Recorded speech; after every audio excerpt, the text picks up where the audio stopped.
Hello, everybody. I know, I was really late with the schedule.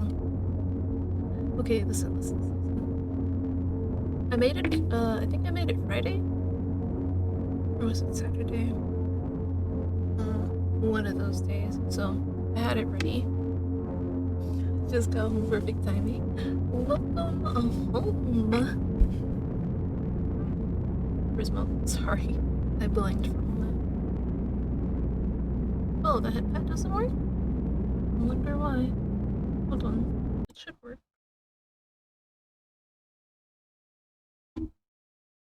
Oh, maybe because I didn't.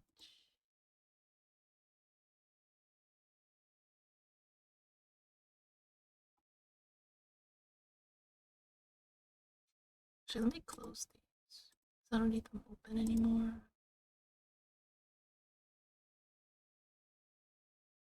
Yeah, it might be because my Twitch authentication had to be reset. Oh, no, it says it's on.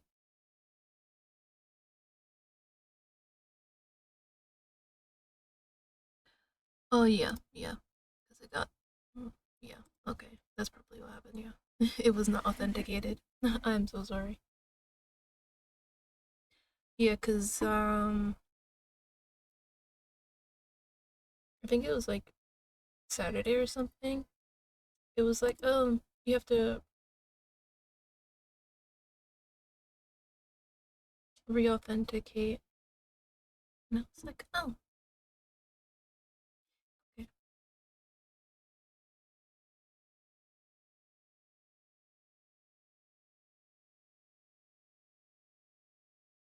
Did it still not work? What is going on?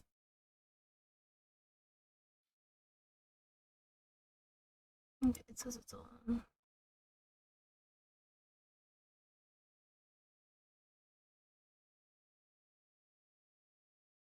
Okay, there we go. There's your head pet. So yeah.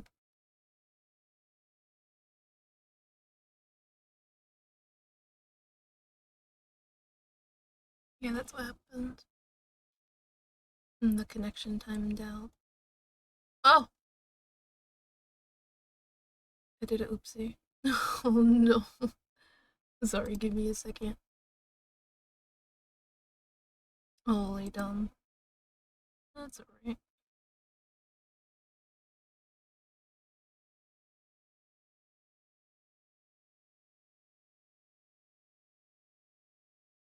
I'm so sorry about that. I did it dumb.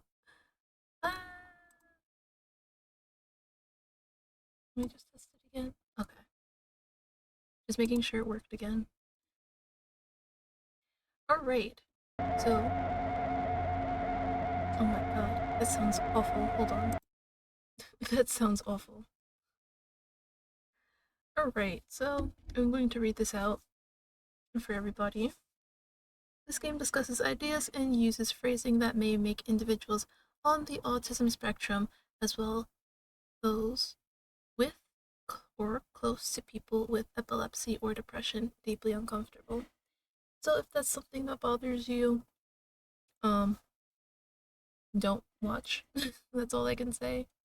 And if it does bother you and you do decide to watch, well, then that's on you because you made the conscious choice to sit here and watch it when I already read out the warning for you. God. Let's see, if you'd like, you can view a more detailed warning by clicking the above button. But if I do that, it will contain some slight spoilers. I feel like I should just in case anyway.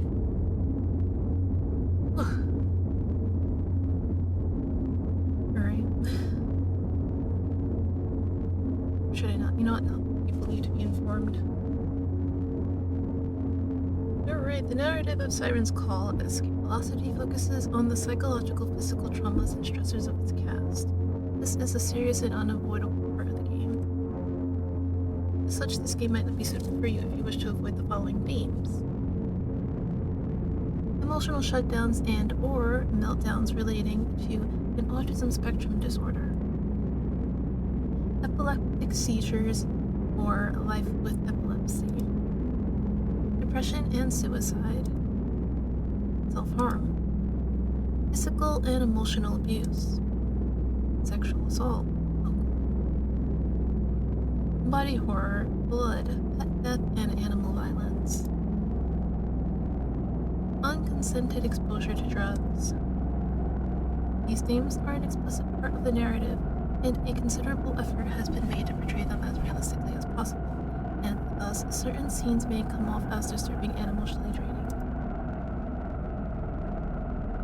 This list is also not completely inclusive. There may also be material in this game that affects the player in unforeseen ways. While we appreciate your interest in Siren's Call Escape Velocity, your health matters more to us.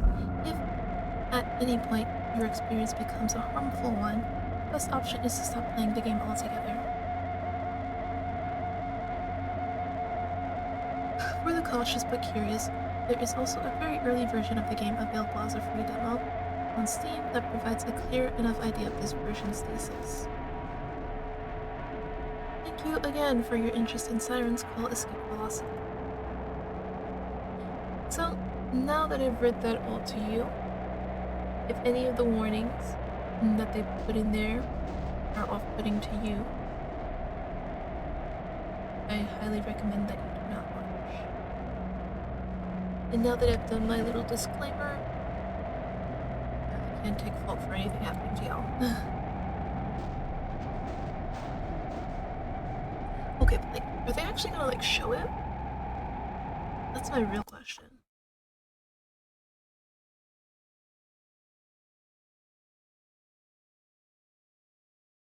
Yeah, like that's like my main issue.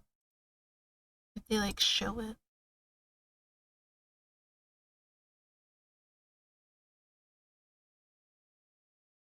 Let me just look at the Steam page real quick.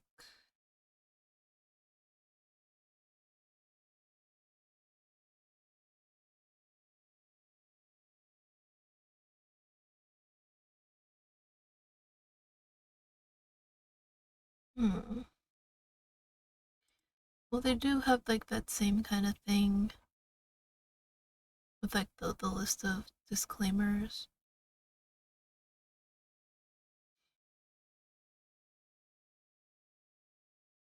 But it doesn't seem like they mention whether it's like just sexual or you actually see it. I mean, if it was visible, Steam would have marked it as mature, like Cyberpunk. But when I put it in the category thing, it doesn't say mature, so I'm assuming they don't show it.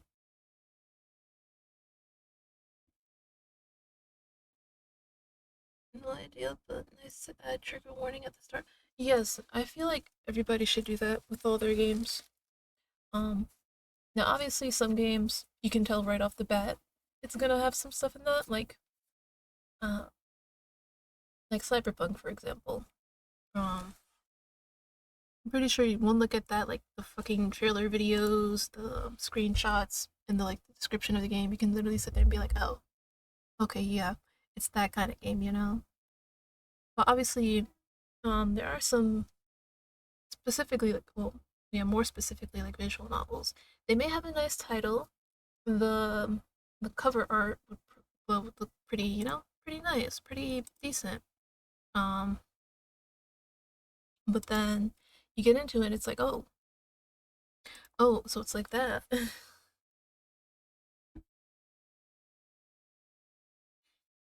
I think there was one that was like that, right?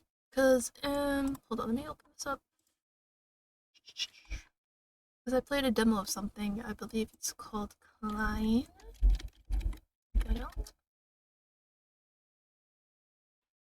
Yeah, let me just pull this up real quick, just so I can like prove my point that it looks cute and stuff. But so yeah, this is Klein, right? Let me just Okay. Making sure it was like cut off because I don't need you guys to see my tabs. Um, so yeah, you see, fine. It looks really cute. Your virtual lover boy. Um,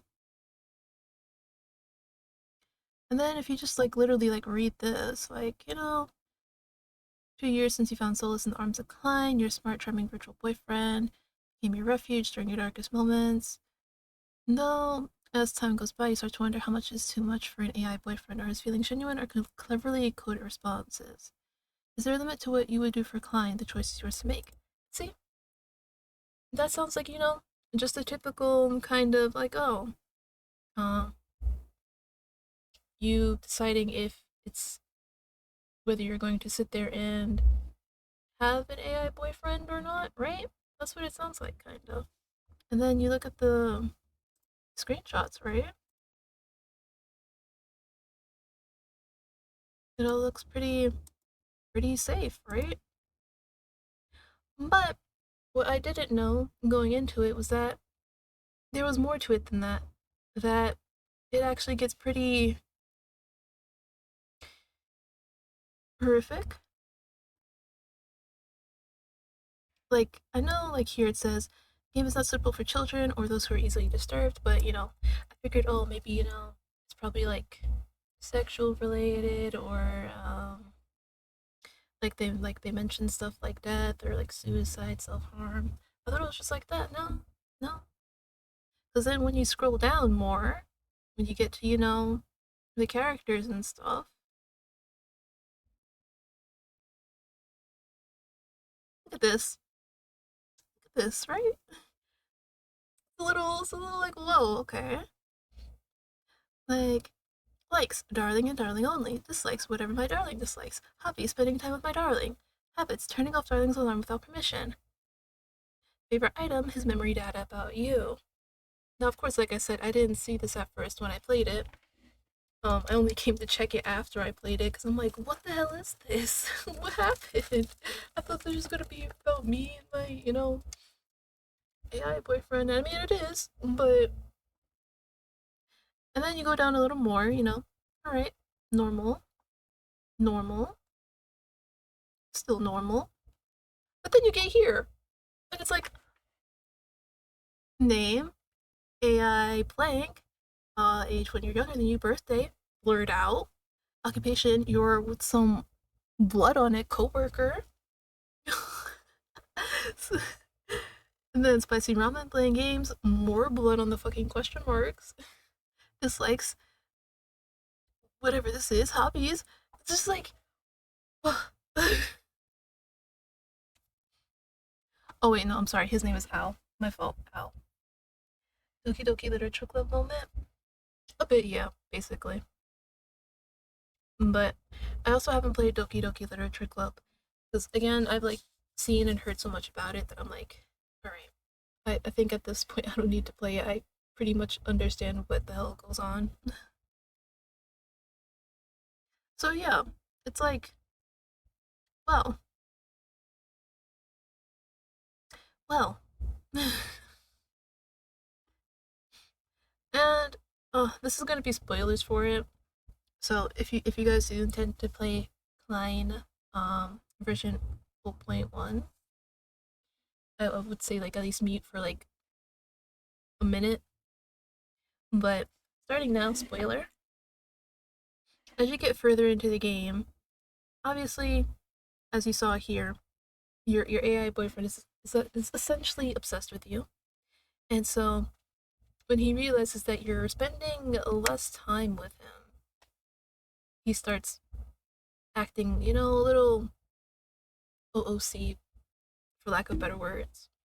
And then apparently they made like some robot version of him that people could like walk around with and stuff. And yeah, apparently there's one of yours, and bro ends up, you know, killing people because they're taking your attention away from him. So I'm like, what the hell? What is going on?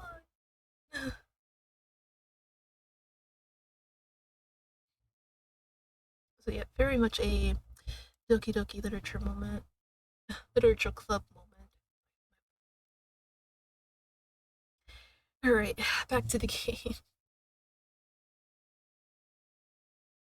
And like I said, it is a demo, but even still, I feel like demos should also have warnings as well when you start up the game. That one didn't have it, which is why again I was caught off guard. Alright, by proceeding past this menu and playing Siren's Call, you consent to the exposure of content pertaining to these subjects. I do.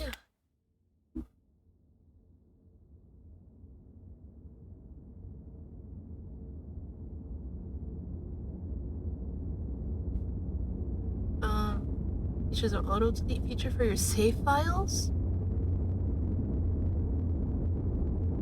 Whoa, this is the first time I've seen this happen in a game where they delete your save files.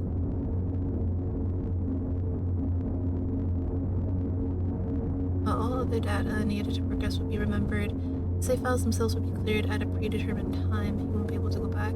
See this image? Don't worry, then they're already gone. Okay, this is literally the first time I've ever seen this. That is crazy. Which means if I make saves, I'm gonna have to like pull them out so they don't delete them. Oh man. Cause like, what if I like need to like pause or something for the day and the game just deletes it? Oh god, that's crazy. I guess that's like, okay. I guess that's like a little trick to subvert people who like save before like a choice and then come back to like get the right one. Like I do that plenty of times, but obviously not on stream, because you know the point is to like get through the game. I usually do that when I'm doing like visual novels on my own.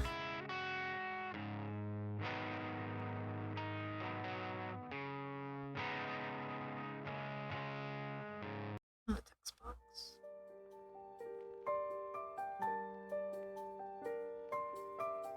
Alt friend. Boring. I think I like the pool. It's a bit cleaner.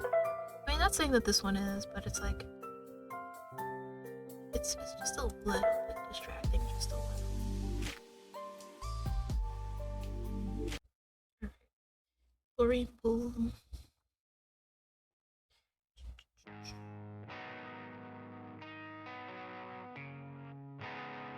Oh, so that's what happens. So it starts out as like a normal CG, and then it like slowly dissolves into like paint kind of thing. Interesting. Oh, what's the highest sex speed? 5. Um.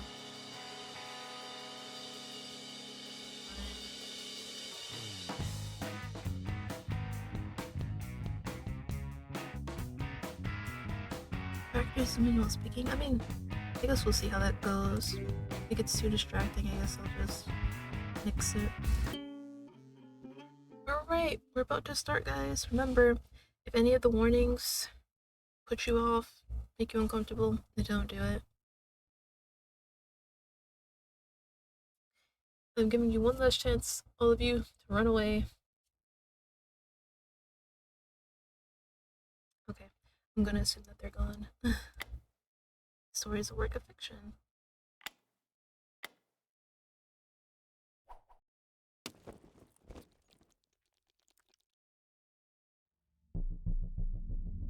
The cape just fired another rocket into the sky, but nobody's looking at it. They look down at the heartless asphalt. They're panicking. But I won't look down if they can't. So I'll keep looking up at this rocket. Rockets. No matter what the experts say, rockets only exist for one purpose. They're our ticket for leaving home. Prototype of our salvation. Everybody knows it. Everybody knows we're gonna need to get the hell off this planet. But Florida has amusement parks, beaches, and bottomless margaritas. What's good at helping people ignore how screwed we are? They still know, though. Everybody knows. Nobody talks about it. That's the duplicity of Florida.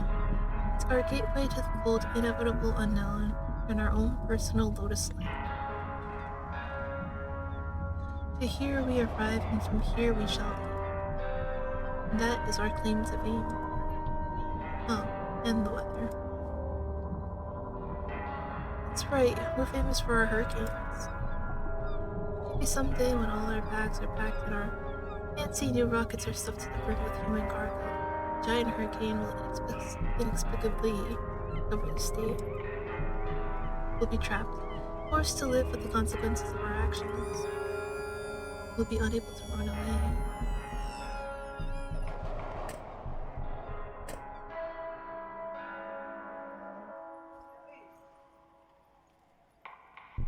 Aww.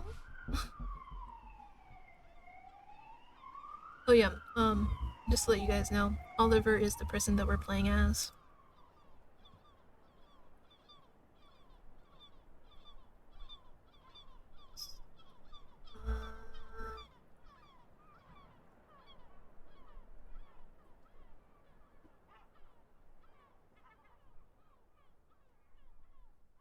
No. Wait, why am I thinking about this? People were panicking just now. They were panicking so much that nobody was watching the rocket. But wouldn't that be considered normal? Is it normal to be afraid? I mean, isn't it normal to be afraid? Maybe I'm wrong about all this stuff. Maybe we don't need to be trapped here by a hurricane or whatever. Yeah, the world was lovely once. A veritable Garden of Eden. Maybe that's not what we need to mature as a species. Things might just be better somewhere else. Oh. Isn't that why we all work so hard?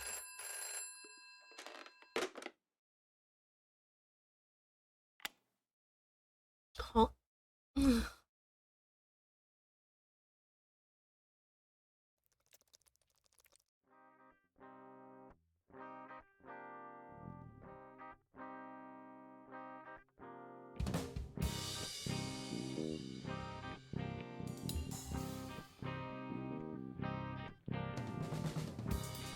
Okay.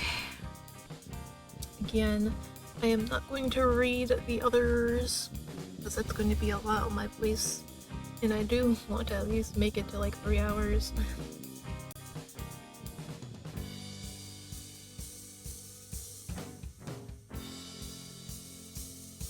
Huh?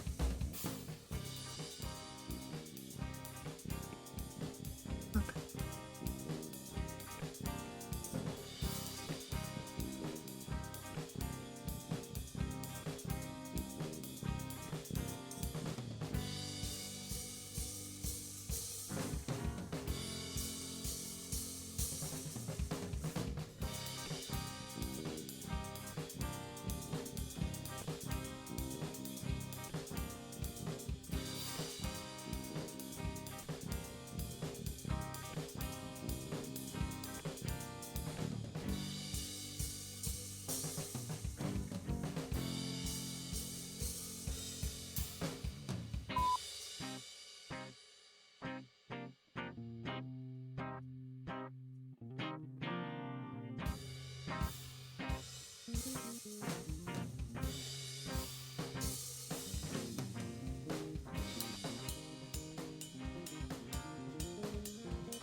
The fact that I haven't had lines yet since I started this is great. Oh, my elbow! Oh my god, ow, ow, ow, ow. I lighted too hard with my chair. Oh my goodness.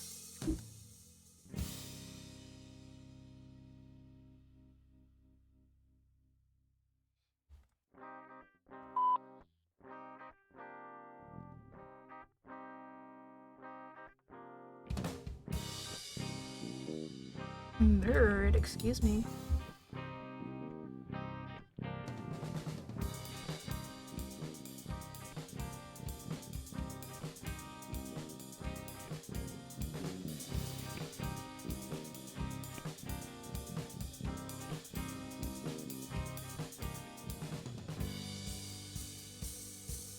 Oops.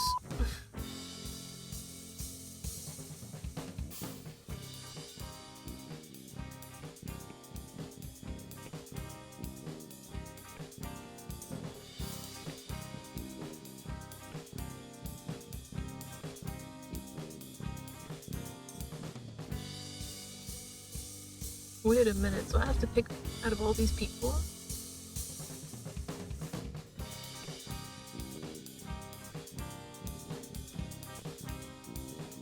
Huh?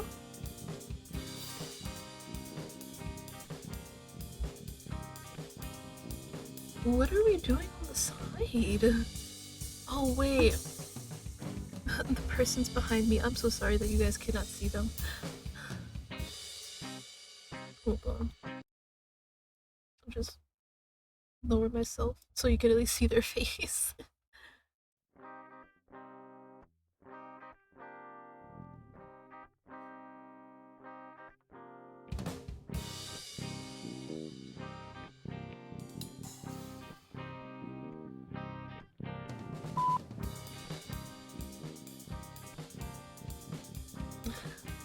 Thank you for that. Small. Small as PNG.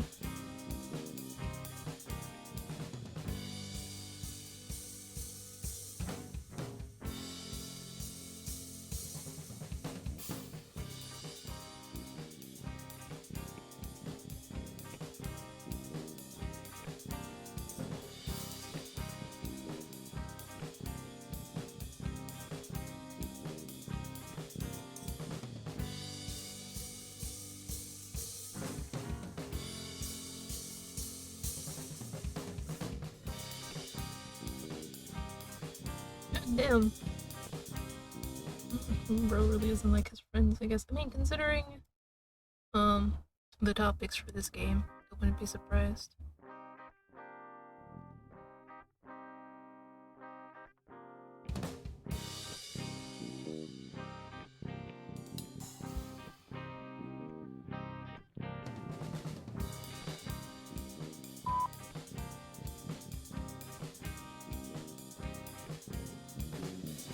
The lucidity system. Sometimes all you need to do is take it nice and slow. If Ogre is exposed to information that brings him closer to the truth, he will naturally gain lucidity. When faced with a difficult social situation, he can use some lucidity to focus more on what he should do next. The hints you get from using lucidity make escaping Siren's easier. Socializing can be a nightmare, so if you see Miss Lawrence, consider following her teachings and meditate on the situation at hand. However, some late game choices can only be made if Oliver has lots of lucidity. I will keep that in mind. Should write this down.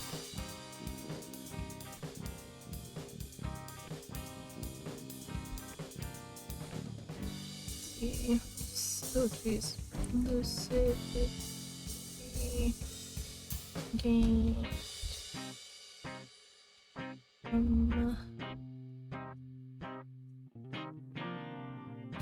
truth info.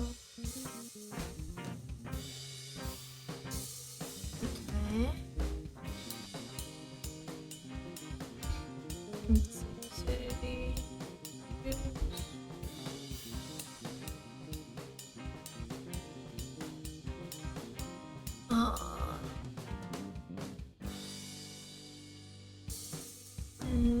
Difficult.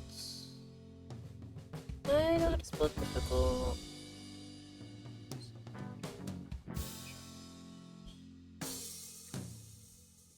I'm probably not gonna get like the good ending right off the bat, but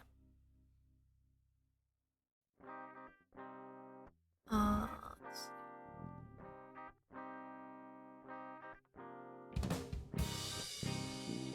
Okay, and then I guess I should say, is it this? Yes.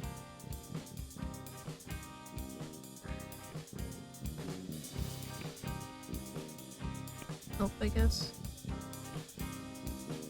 Alright.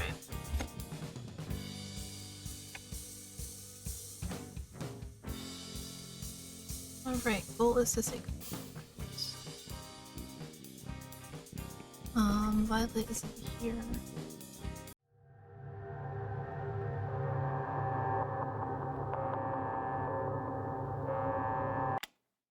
Huh?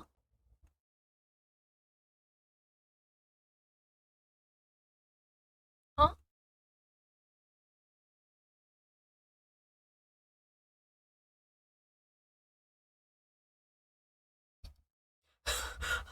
um,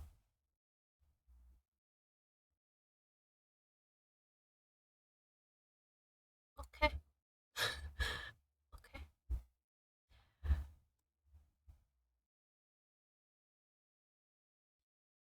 I might have to call it quits.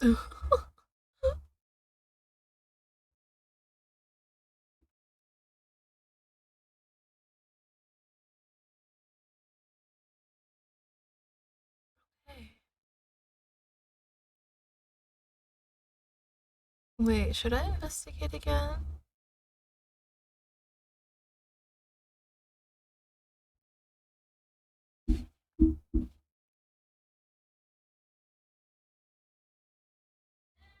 Oh god, hold on.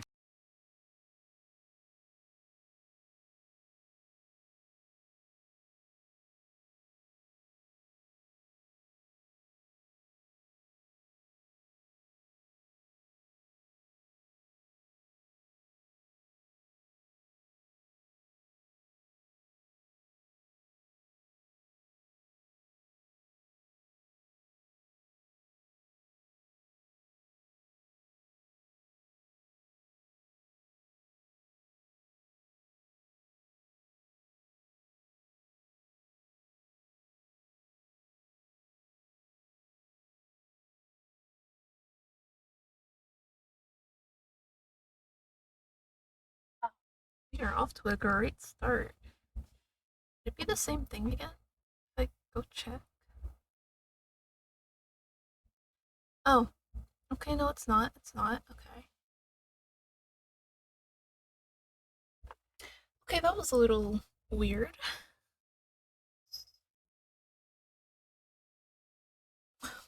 Why did that happen?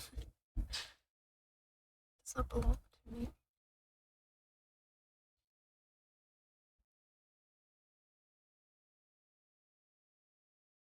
Let's look at the journal. Now that the investigation is over, I should probably destroy this or something. Pretty sure Emil has recorded all the important stuff anyway. Even so, it's hard to just let stuff go up in flames like that. No, I can't get sappy. The smart thing to do is just leave it all behind.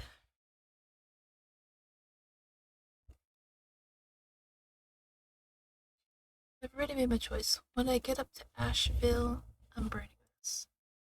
End of story. The stack in the living room is way smaller than it was yesterday. This next project of hers must be really important if she's bringing so many backup canvases. I hope she didn't have trouble carrying all of them out the door. Why didn't she wake me up? I would have been more than happy to help her.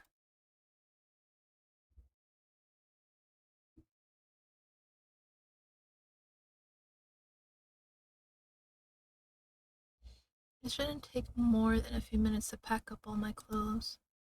Yeah, as long as I'm back a little before 8:30, everything should be good. I guess one of the perks of growing up poor is that you never really have much you need to pack.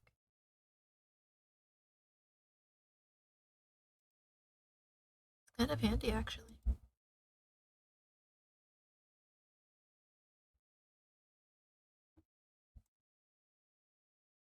I haven't played all summer, even though Violet keeps asking me to. It just hasn't been enough time, honestly. I can only play a few crappy ska songs anyway. Even if I enjoy playing them, there's still nothing worth showing off.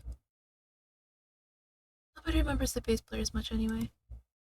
Well, almost nobody, I guess. An absurd number of spices hangs from off the wall. One of the jars labeled Spice of Love is almost empty. that the stuff she keeps sprinkling on top of my burgers? Eh, I'll allow it. It's a secret ingredient to a healthy relationship. I don't know about that one, honey. A window. A beautiful silent summer day waits for me outside. Ah, fun stuff. No, it might be fun. It might be fun. I just gotta have the right attitude. I've just gotta keep going forward. Food processor?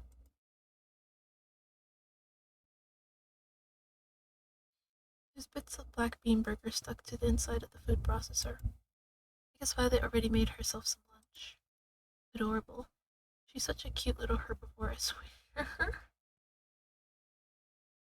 Kinda weird that I didn't hear that thing going off while I was sleeping, though. I wonder why that is.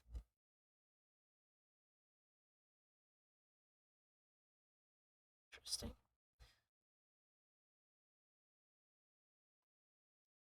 Much as I want to lay down for a bit, it's irresponsible to sleep my life away. Sounds like something Dad would say at the very least. Then again, maybe lack of sleep is why he was always so cranky. Old bastard.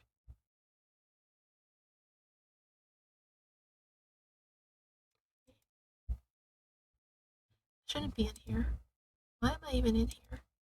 Even though she hasn't been here all summer, I'm still a guest in Miss Lawrence's house. I should respect her privacy. But if she hasn't been in her room for this long, then how the hell does it still smell like a wine?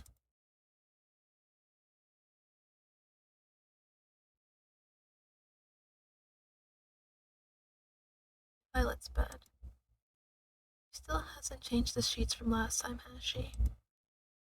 Well, goodbye, gross bed sheets. Goodbye, Mr. Dolphin and Mrs. Donkey. Don't you dare tell anyone what we did.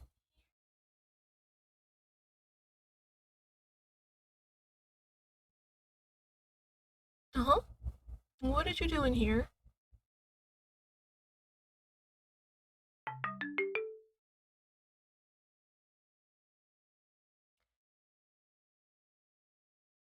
What did you do in there? Oh my god.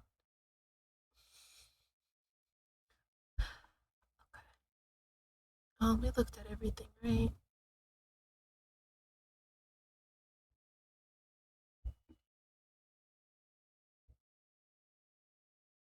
Yeah.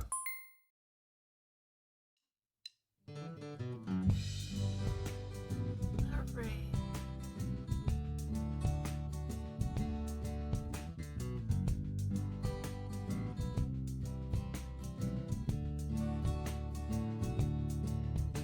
So, 80 minutes.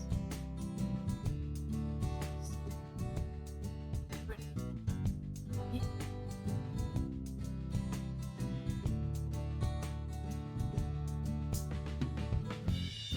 Yeah. Uh,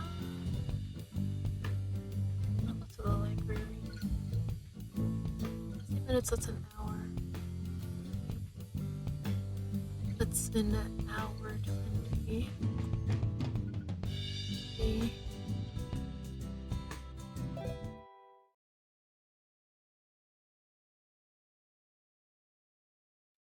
Wait, was he reading of Mice and Men? No.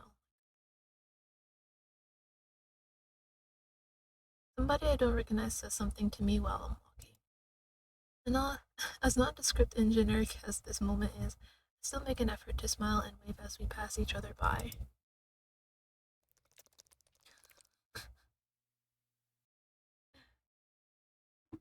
Sorry about that. I find myself at the local library. Lucky for me, Emil is here too. As absorbed as he seems in his reading, I can't help but feel as if he was aware of my presence the moment I stepped into the lobby.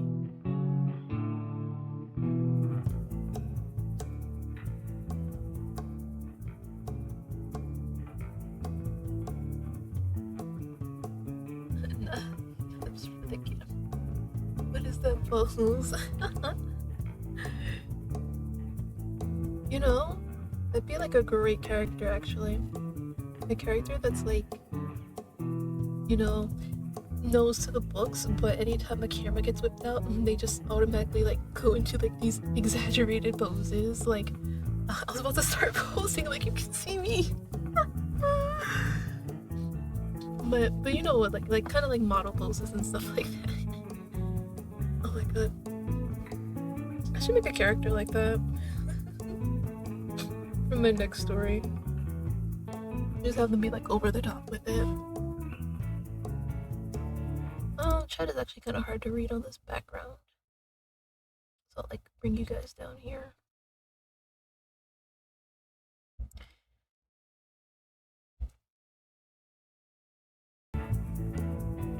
All right.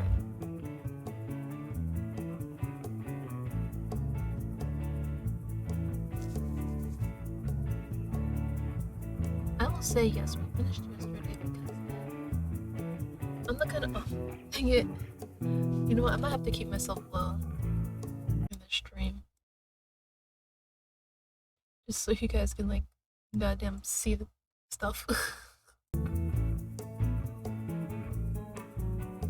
Also, I am gonna say I'm not the biggest fan of the fact that if I tab out, basically the audio just cuts out. I don't like that. I do not like it when games do that. Alright, so yeah. It's like, somebody like asked me to do something. I try my best to like finish it, but like either the day of or the day before. Alright.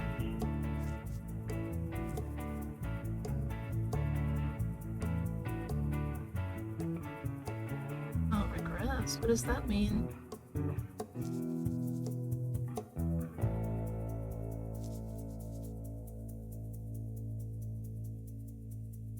Oh. Am I not supposed to say that answer?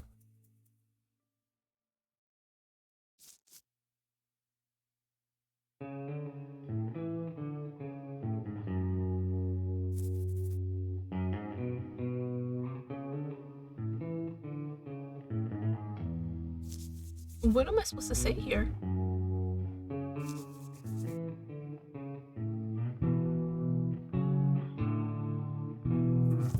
Or is this like a regress before I like make my choice? Oh, okay. I see. I thought that was like part of the. Okay, okay. Nope, I'm gonna keep it like this.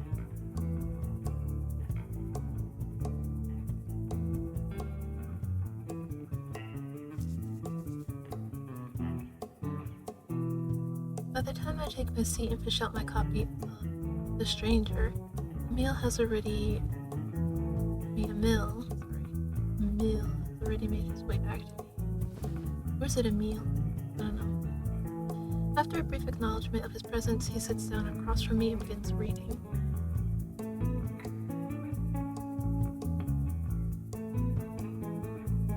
Oh, I just now realized how loud the audio is. Hold on.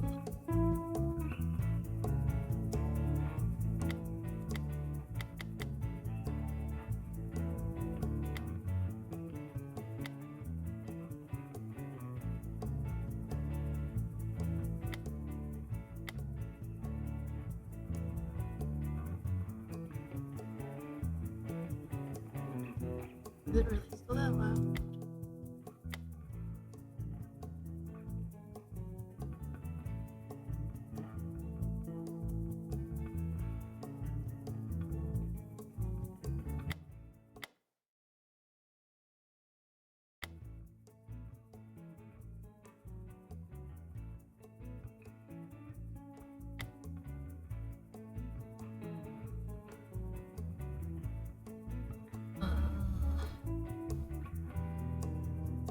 I think that's fine.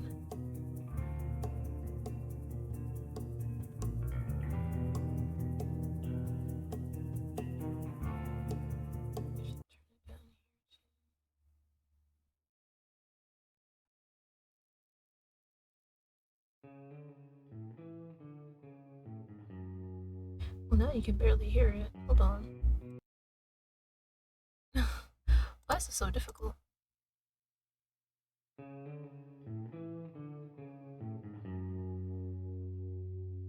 That's fine.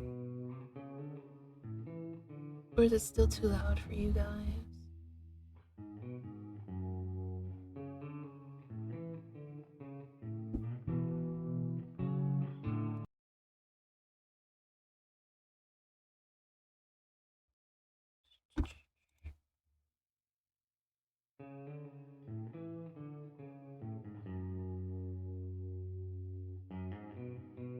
Good.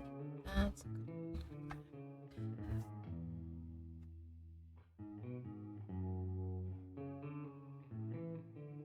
We're just distracting ourselves, Emil. Hmm.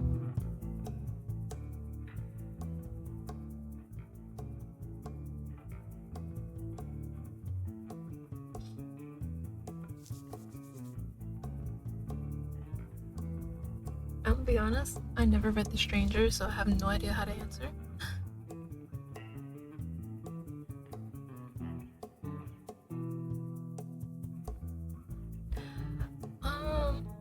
But going based off of these answers, the guy committed murder.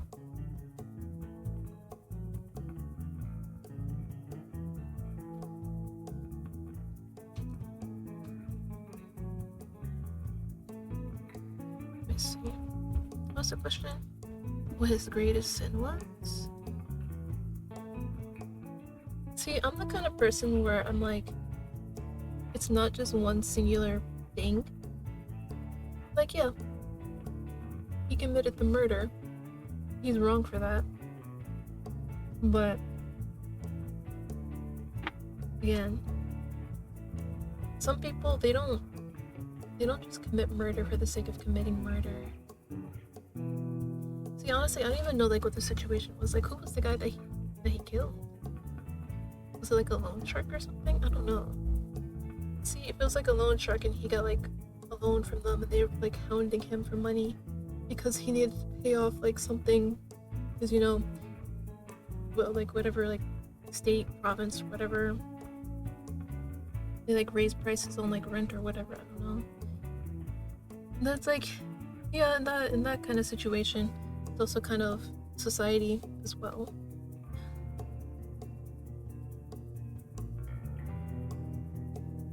Actually, I was playing Bust the Fellows.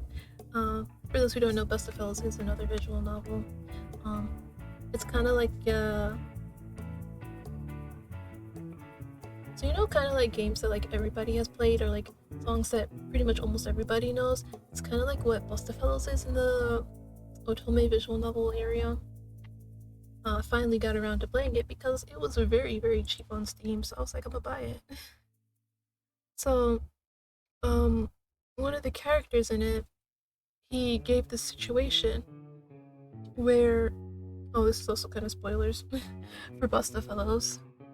So if you don't want Busta Fellows spoilers, I would say mute the stream for like 3 minutes. So yeah, so one of the characters, he gave the situation to us to like just kind of evaluate I guess what kind of personality we have. It had something to do with like criminal psychology or whatever.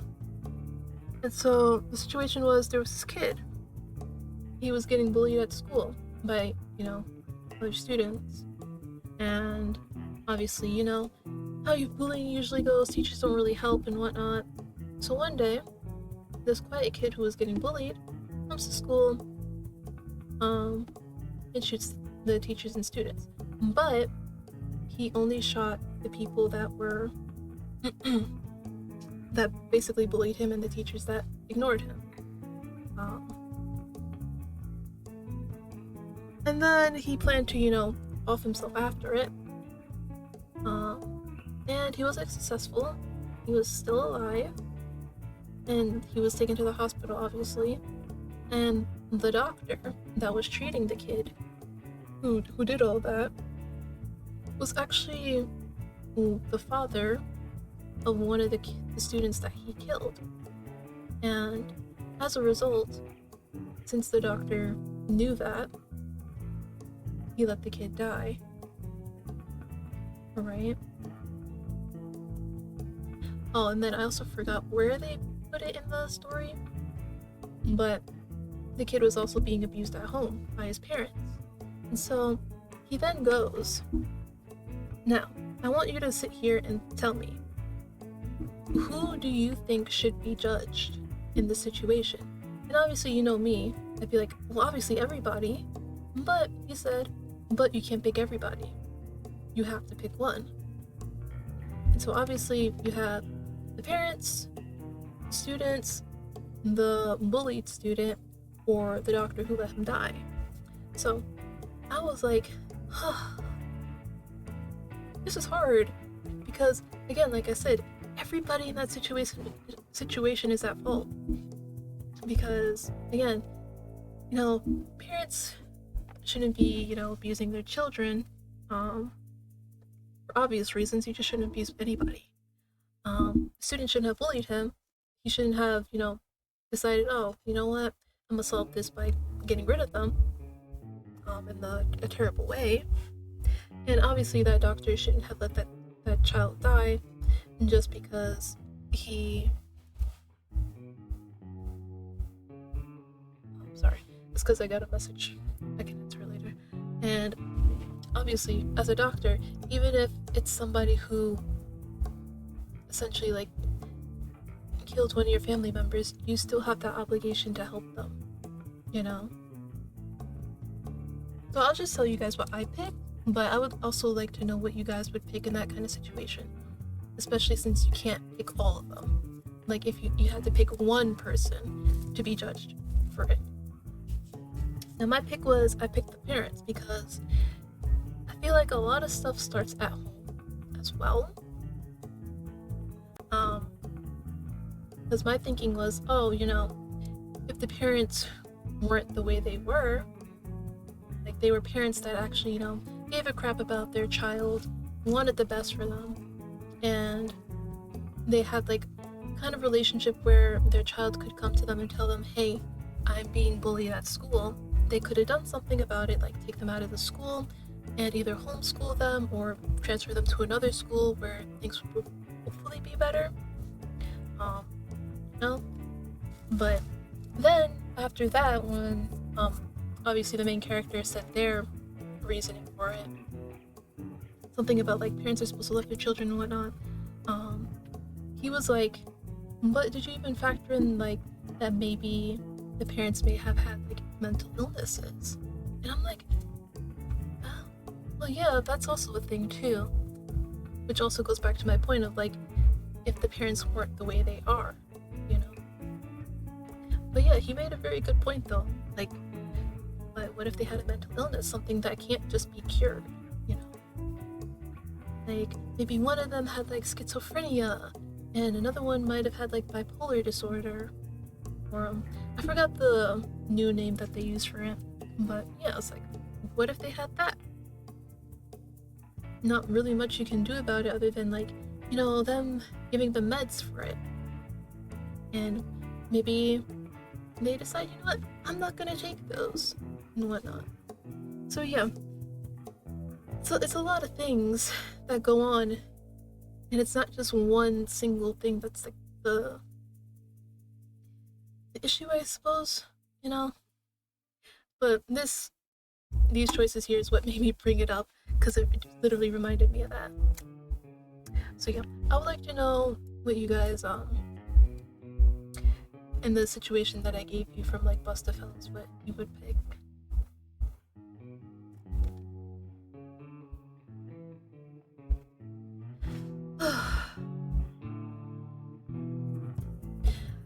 Yeah, so tangent over, I guess. I'm sorry.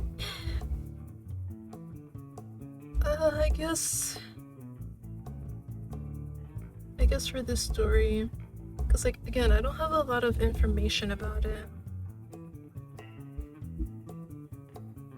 Thank you for that. What would you pick in that situation, Prisma? Parents, the students, the bullied student, or the doctor?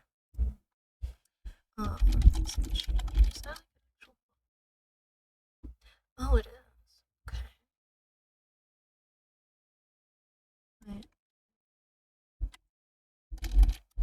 Yeah, the police. Uh, a summary? Synopsis?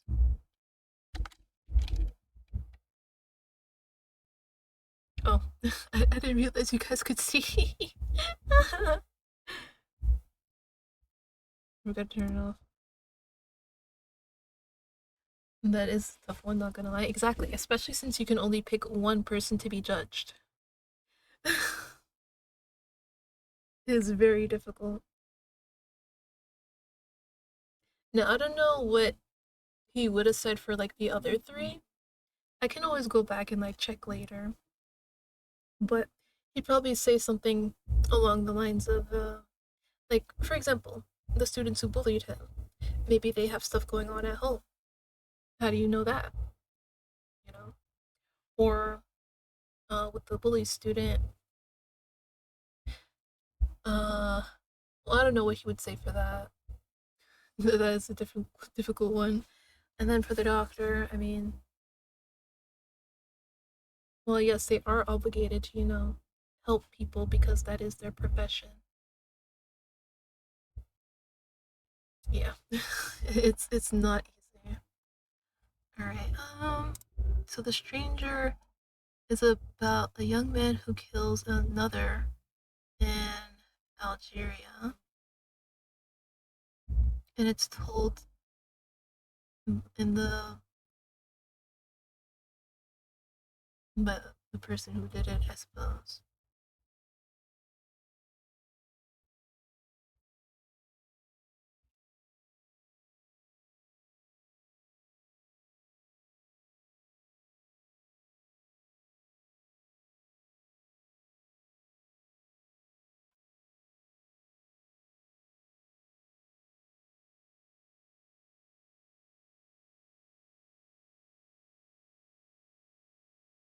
Hmm.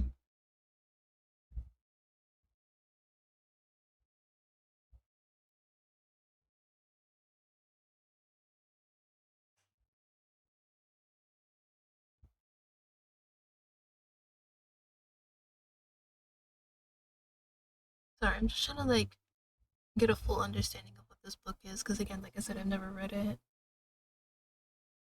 See, I have experience with that, sadly, but I think the parent is the biggest part at play in a bully's behavior, solving the problem at the source.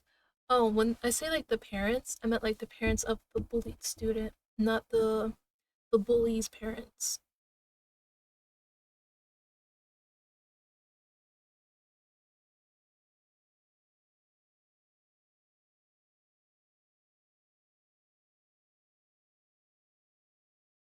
No, no, it's okay. I probably didn't like explain it clearly enough.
I see now.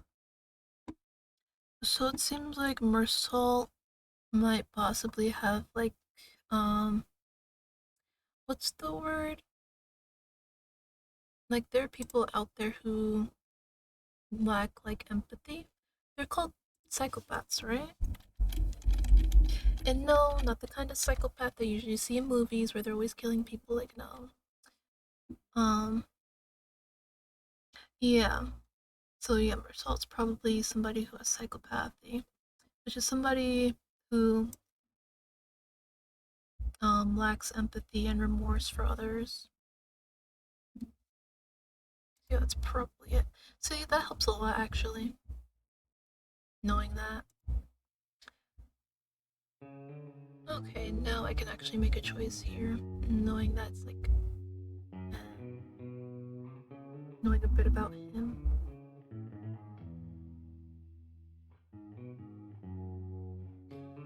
Um,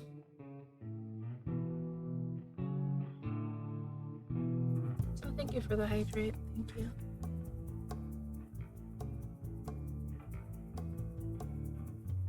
So I'm trying to figure out what his greatest sin is.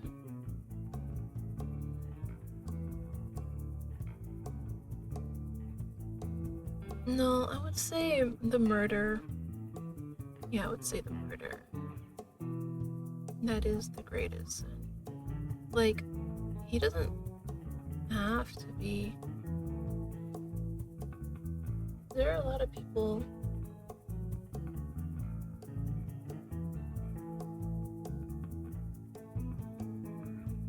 Sorry, I just hear fussing, that's why. Like, I'm pretty sure there are a lot of people out here, IRL, who are not honest members of society. And they're doing okay. So, yeah. And society has failed him. I mean, in a way, I guess. Society fails all of us. But I wouldn't say, like, that's it.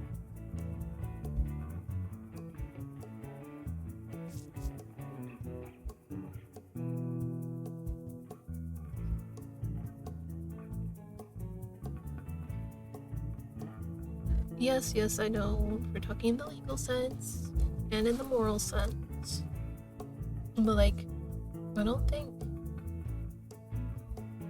his greatest sin would be not being an honest member of society. It's not a great sin. And I wouldn't consider Los the other choice. And I wouldn't say he's completely faultless. He's not. That's the only answer I could make.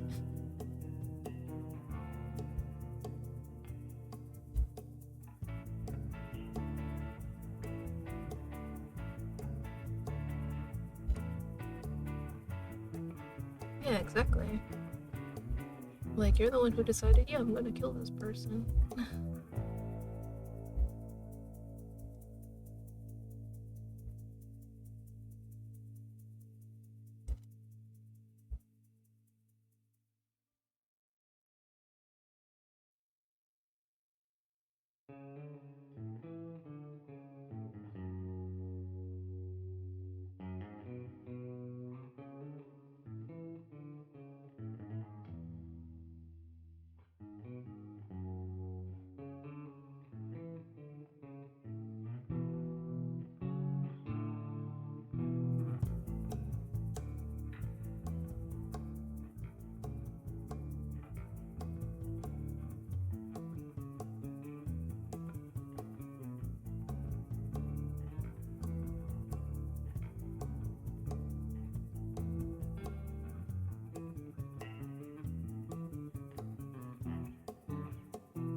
Easy. Having a room of myself streaming. Uh,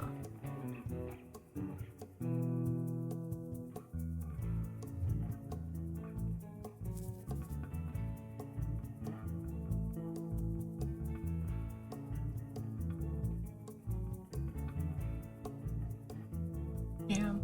Yeah, see? Whoa, whoa, whoa. Well, what is this novel? Let me see. Thinking about it more between the parent, the bullied kid, the bully's teacher, and the doctor, if I had to pick one to get judged, I'd say teacher. Huh? Teacher's not an option, though. Teacher's not an option. It's just the parents of the bullied kid, the students, the bullied kid, or the doctor.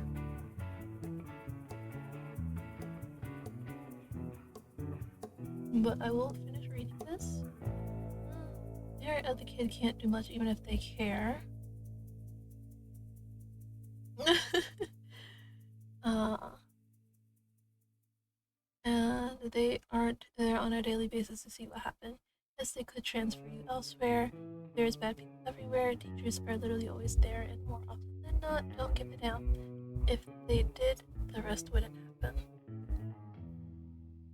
Hope I understood the question correctly this time. Sorry for the long ass text. No, it's okay. I like that you thought about it though.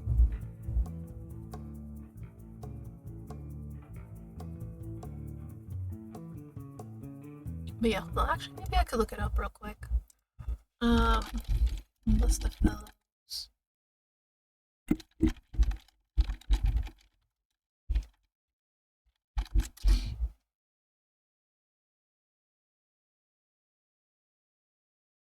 Wait, was that test a root determinant? Wait, really? Hold on, wait, wait, what?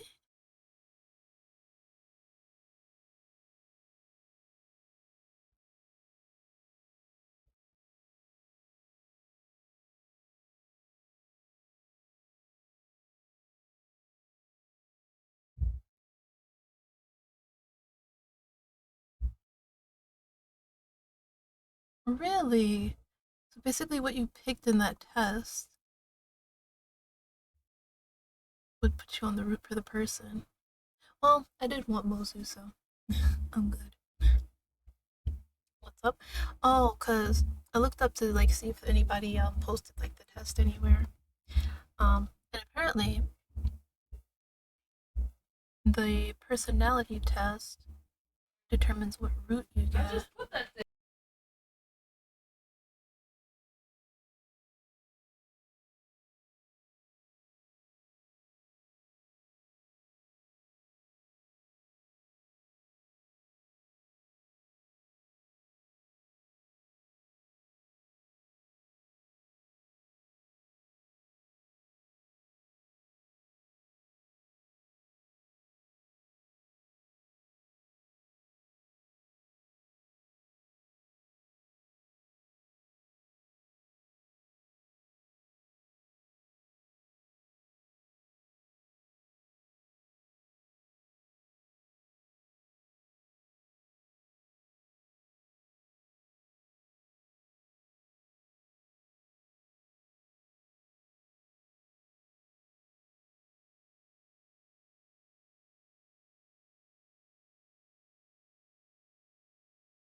Oh my goodness. I'm so sorry about that abrupt break.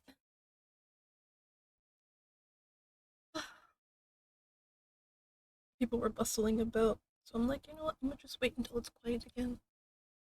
But in the meantime, I did um yeah, in the meantime I did at least get the like it's taking forever. I did at least get a screenshot of what the choices were.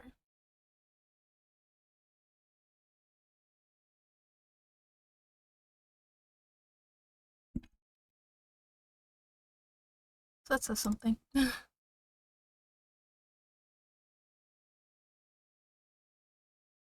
Yeah, I didn't just, sit there and do nothing.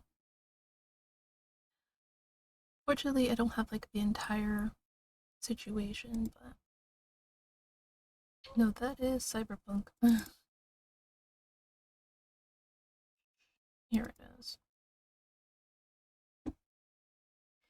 Just so you can see like what the choices actually were.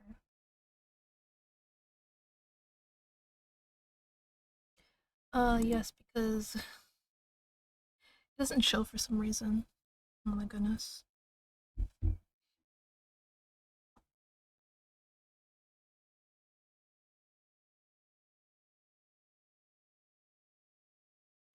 Does it do that?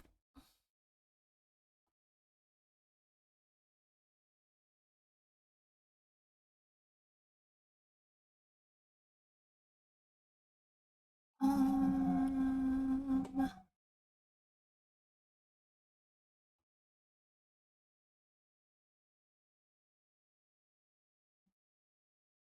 Maybe if I do it this way? I don't know. Let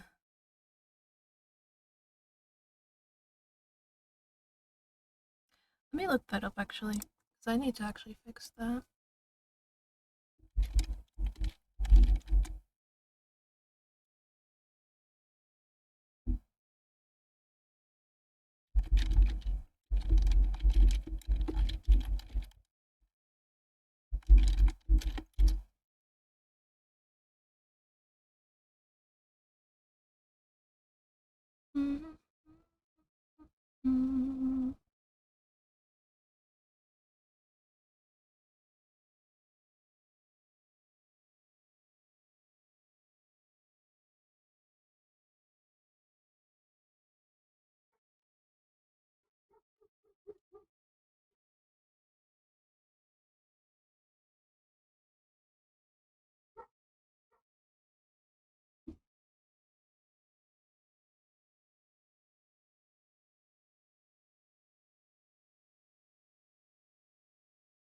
Okay, so that's what happens. Okay.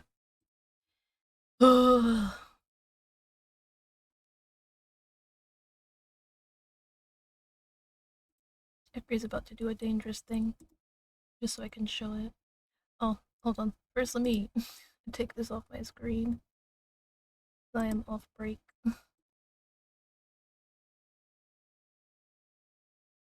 Alright. Let the dangerousness commence. Where is it displaying?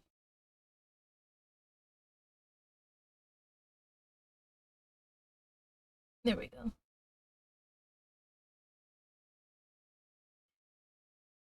Ah, so yeah. So these were the choices. The boy that caused the incident, the bullied child, the abusive parents of the bullied child, the doctor that let him die, and then apparently the classmates and teacher. So that clears up the little misunderstanding. So it's classmates and teachers together. Yeah. So if that helps you formulate your opinion again. Ah, why won't it close? Alright, let me get rid of that because it's dangerous. Oh my god, what is chat keep reconnecting? That is so weird.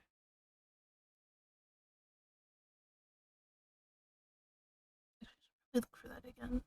Keep digging. Maybe somebody's got like picture or something.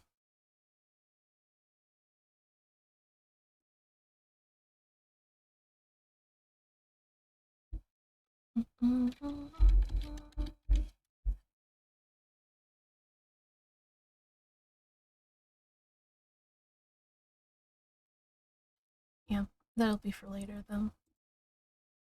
Let us continue with the game. I'm not gonna lie, I completely forgot I was playing a game here.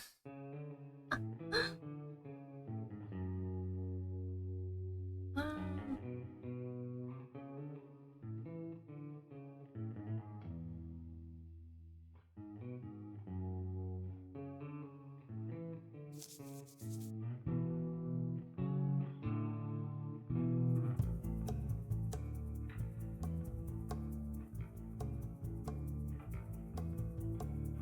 Emil holds up the book in his hand and smiles.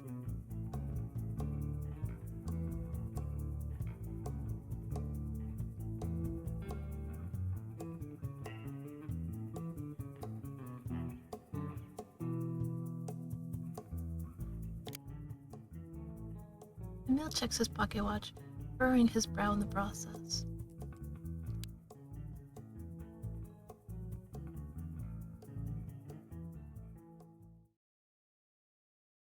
Emil gets up from his chair and leans in next to me, lowering his voice as he speaks.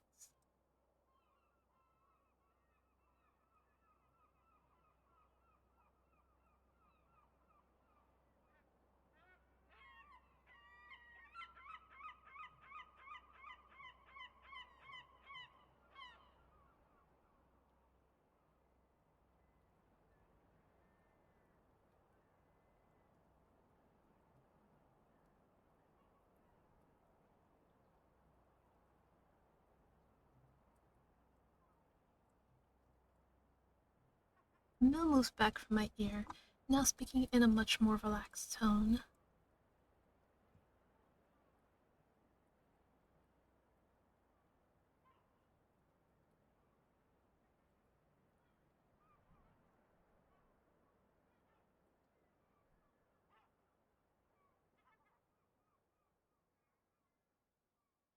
Emil bites his lip and breathes out a heavy sigh.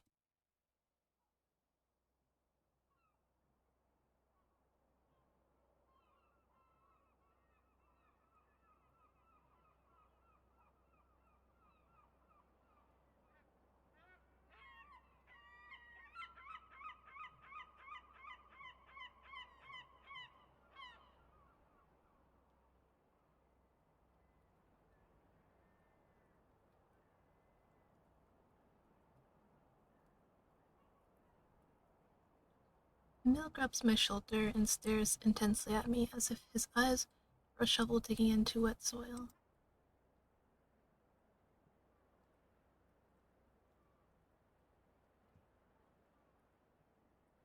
You have nothing to worry about. Means I do have something to worry about and I should be watching my back. Emil pulls away and smiles.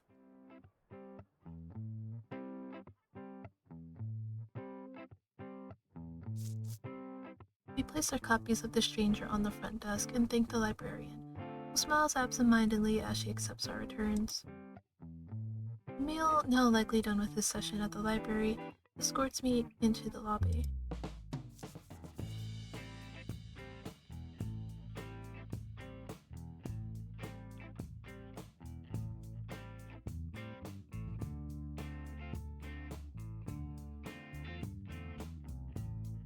Emil walks over and shakes my hand, giving me his pocket watch in the process.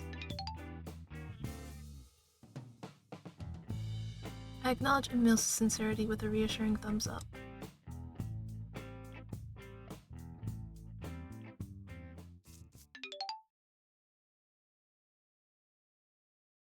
Yeah? Oh,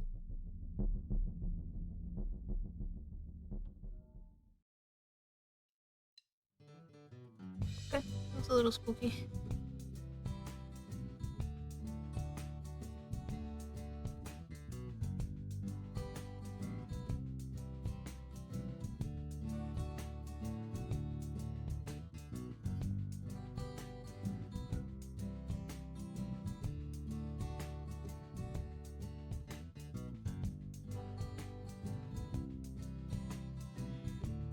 What a go next?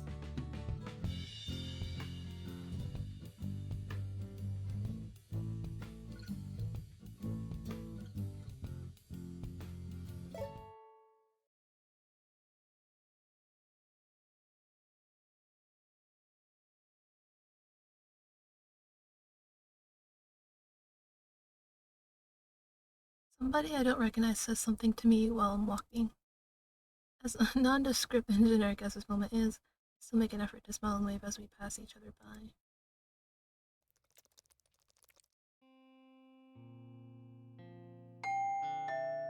I approach Judith's house and ring the doorbell. Surely she's home today, right?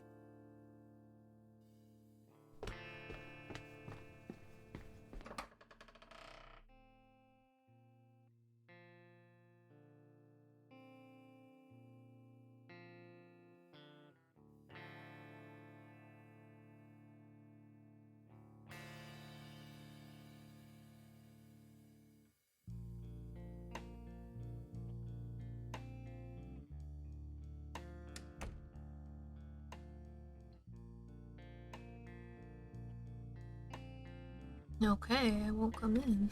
Jeez, calm down.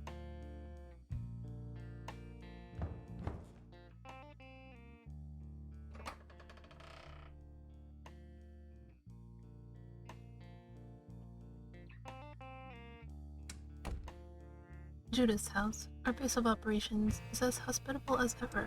At this point, Andy probably would have stormed the front door or screamed something at me from her bedroom. So Judith and I are likely the only ones here. I take a seat in the living room while Judith half skips, half runs into the kitchen. After a deep breath, I notice something pleasant ascending the otherwise crisp, neutral air. Is that vanilla?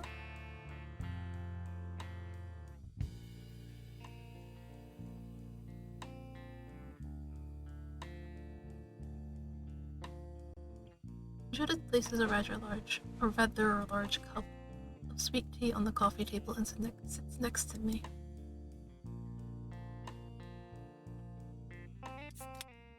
She opens a can of flavorless seltzer and drinks a sizable amount before turning her attention to me.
Oh my god, we just got more lucidity.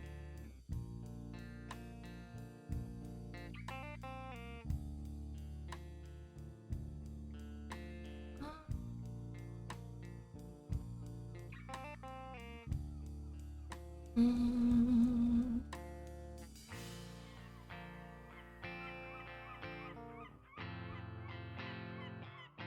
Oh, is that why none of us are hanging out together today?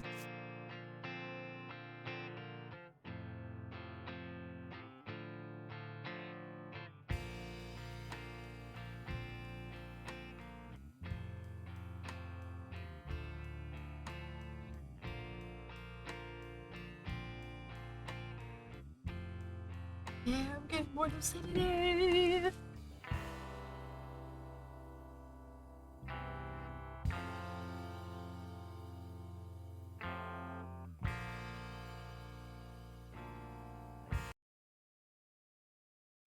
Sorry.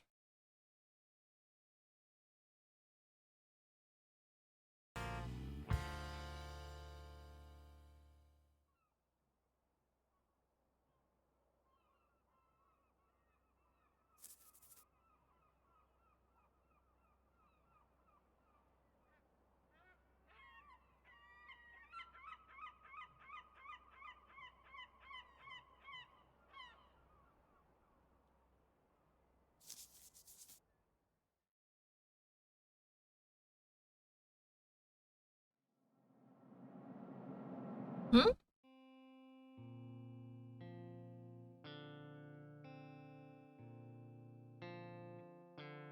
What is going on? What is this? Now the town is ours. Hold on. Don't tell me my so-called friends are actually the people I was supposed to defeat. Hold on.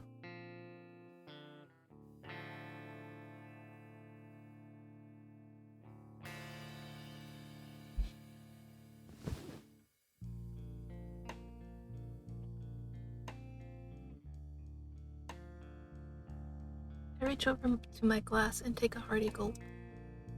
It's not too sweet, but still has a kind flavor, just the way I like it. I give my friend a reassuring thumbs up.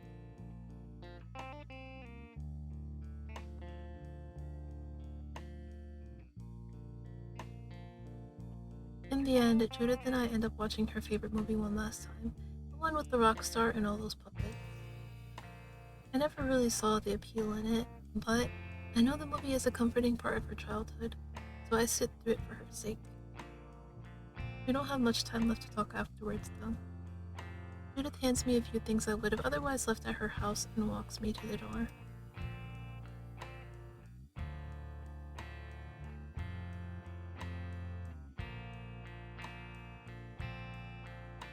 She hands me a plate of gift-wrapped macarons.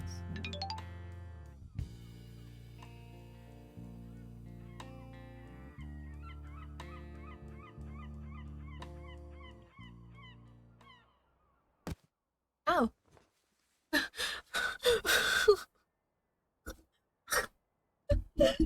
I'm sorry. No, it's because, like,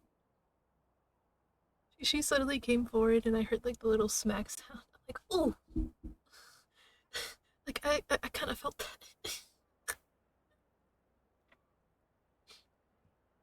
that. I'm sorry, I can't help it.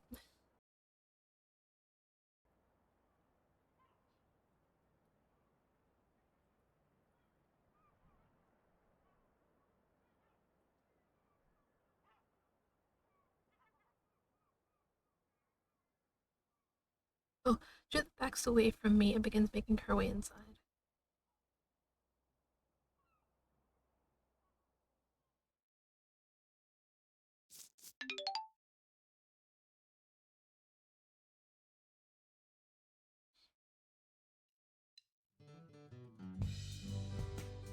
I have 5.8 hours left.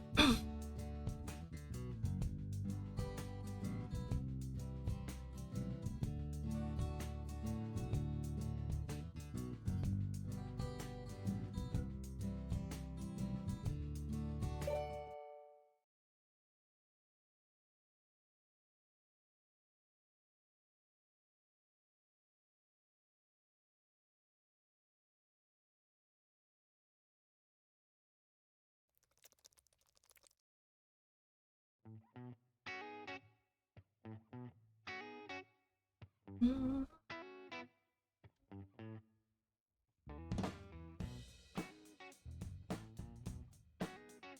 Ash is sitting outside of Jake's crab bucket playing on his cell phone. He seems to notice me approaching, though, and gets up from his seat, flipping his phone closed in the process.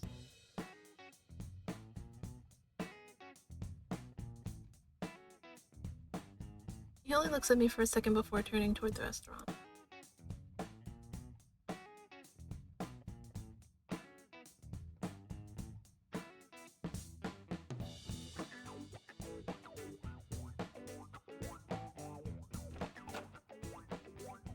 It doesn't take long for Ash to place our order.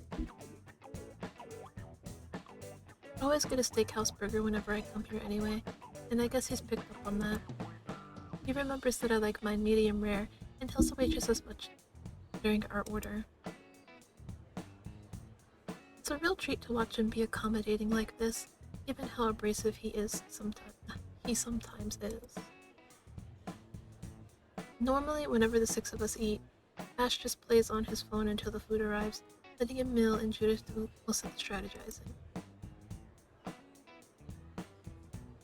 There's nothing normal about today, though, is there?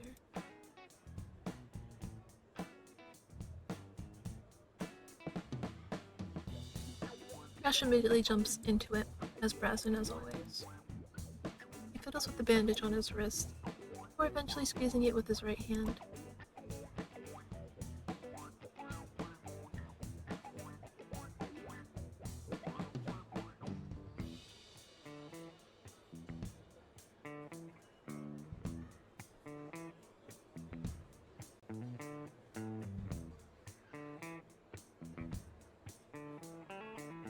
Ashton scowls, putting more pressure on his wrist.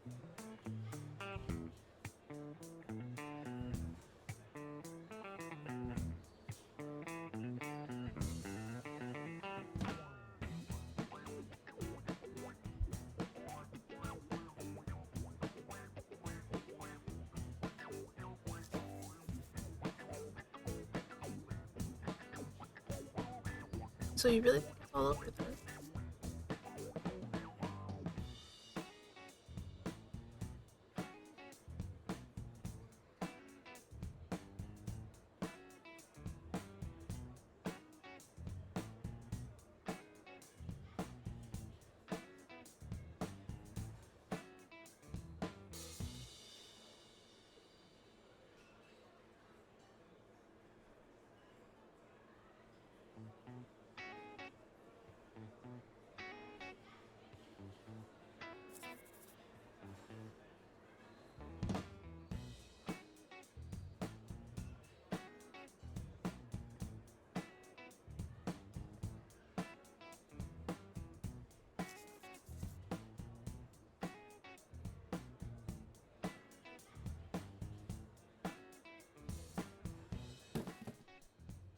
Ashton places something on the table.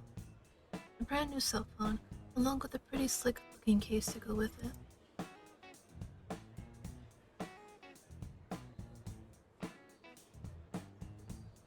I can't help but try and hide my discomfort as Ashton slides the phone across the table.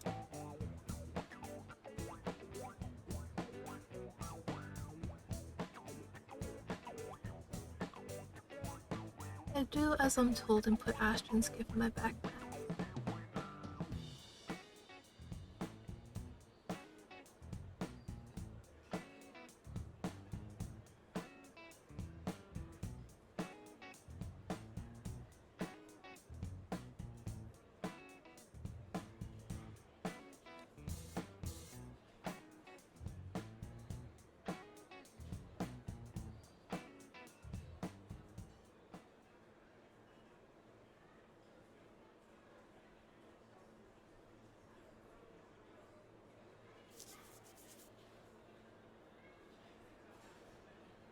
Oh,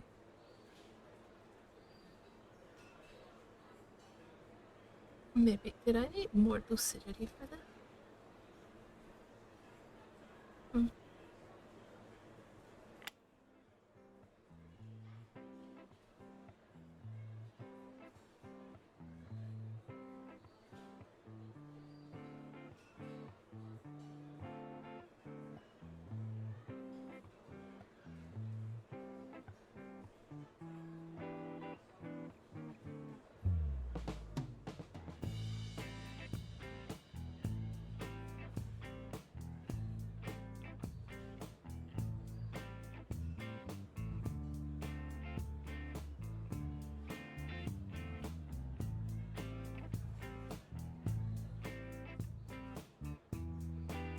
We talk about Ashton's ideal future until our food arrives. After a bit, we finish eating, and Ashton, true to his word, puts the bill.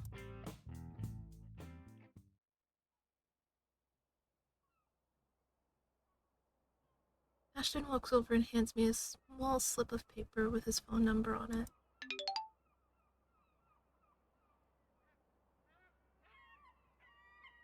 I acknowledge Ashton's sincerity with a reassuring thumbs up.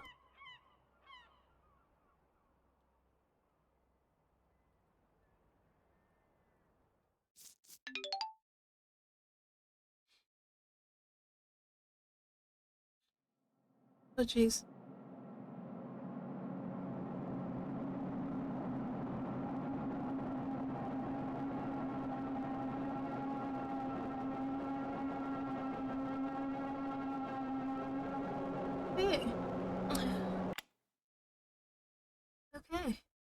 This is happening.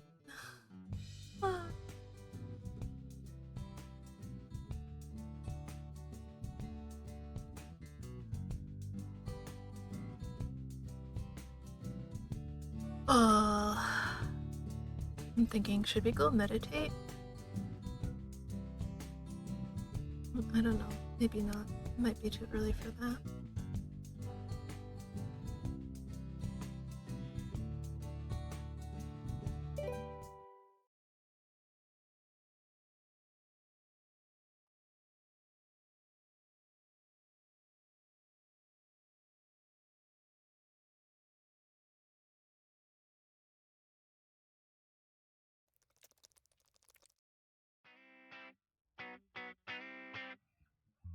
Andy is doing some pull-ups on a set of bright green monkey bars.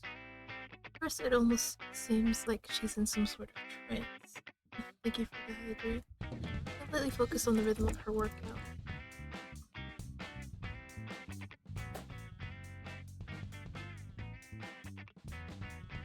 But then I stepped into her domain, like some sort of homicidal jungle predator. Andy flings herself into the air and starts barreling toward me.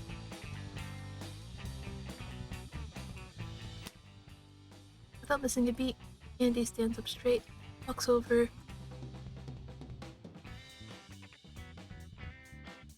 Sorry, I had to sneeze. Walks over and slaps me on the butt. Excuse me.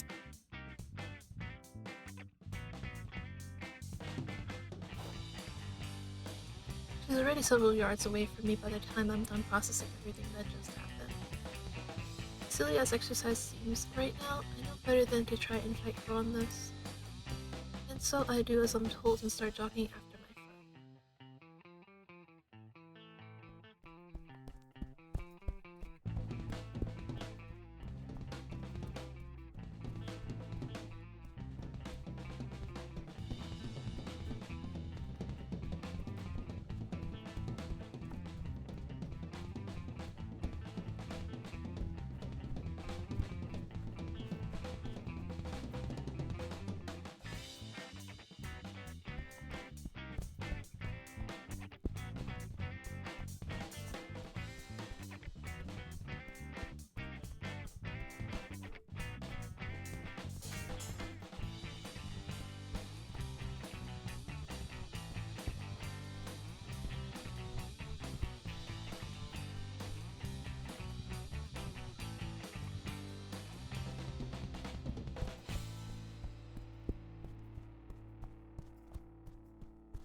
friend. Sorry, cat still.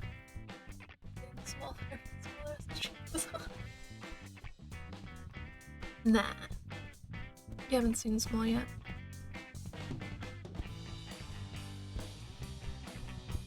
Our route pretty much takes us all over the island.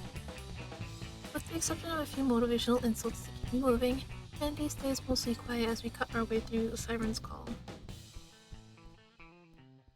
That is, of course, until we get to his house.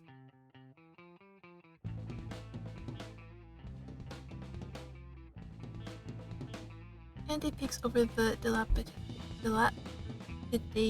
fence, staring into the dark grove of... no. Staring into the dark grove of palm trees and ferns shrouding Ashton's home.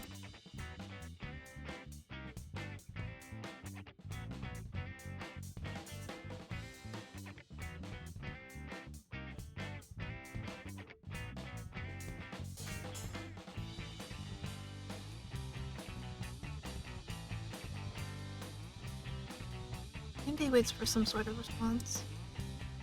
But no lights flick on from within the house, and no voices come bearing sarcastic retorts from the bramble.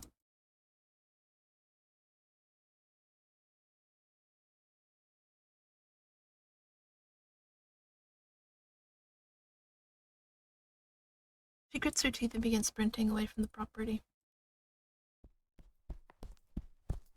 Oddly enough, the air around me is insult-free for the remainder of our jog.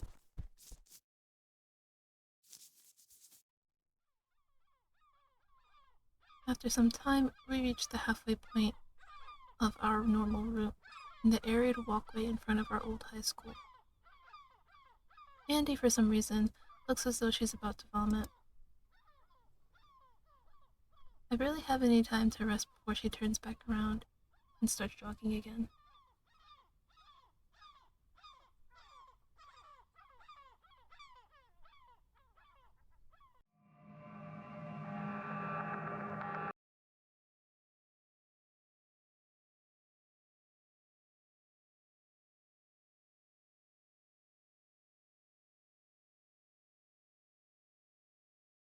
Even though my body is numb with fatigue, I do as I'm told and follow Andy.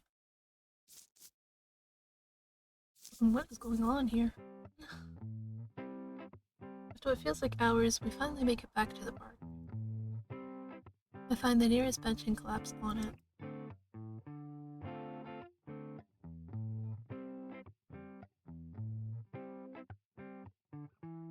Okay. Definitely did not expect this. Andy takes off her hat, throws her legs up on another nearby bench and begins stretching.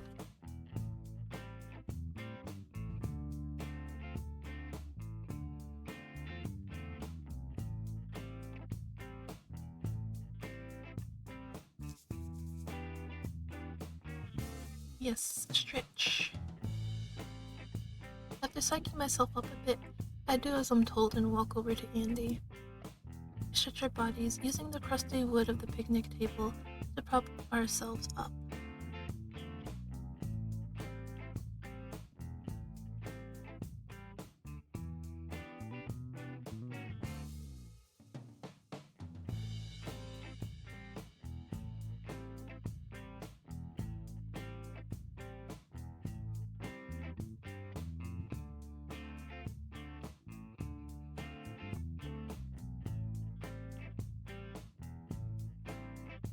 Andy smiles at me, clearly satisfied with her speech, and sits down on the table, signaling to me that our workout is over.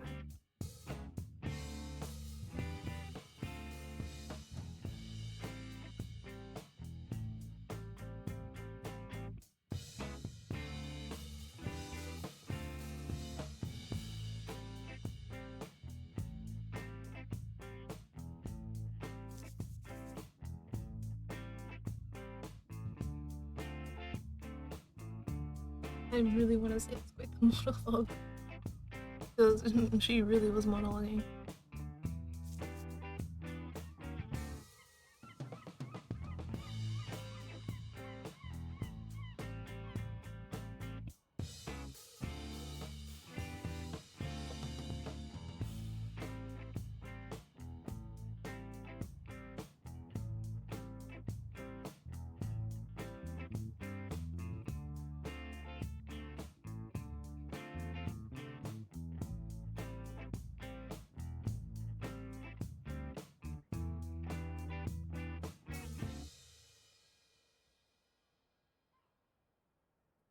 Hmm.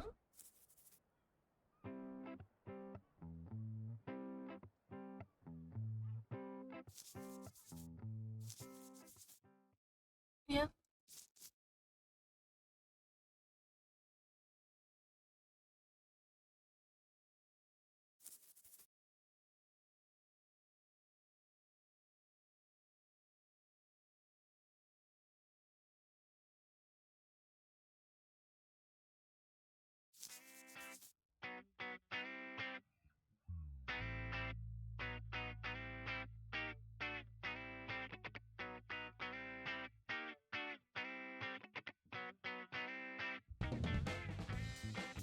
Andy leaps from her seat and slaps me on the back, wishing me luck with my future endeavors. Strangely enough, the last piece of advice for me is to stay hydrated. I promise that I will and make my way out of the park while Andy starts doing push-ups in the grass.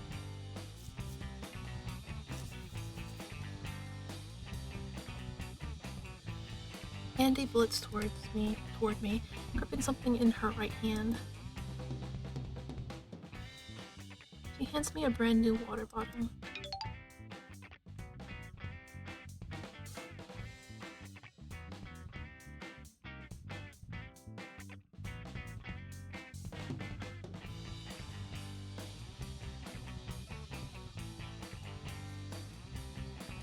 I acknowledge Andy's sincerity with a reassuring thumbs up.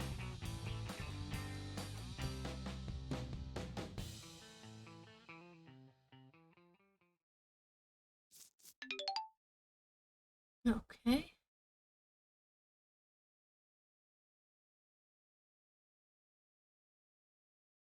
I'm pretty much out of time, and so I go back to Violet's house and pack the rest of my things.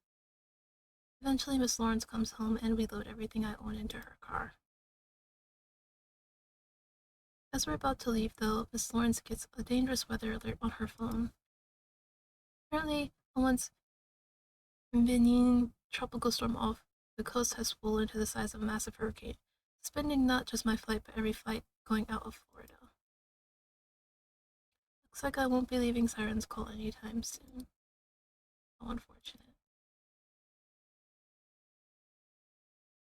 Yeah, I didn't miss anybody.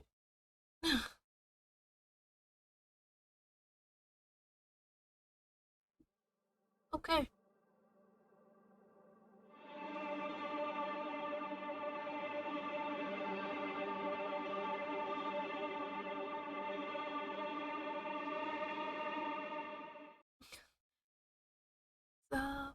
It's friendly.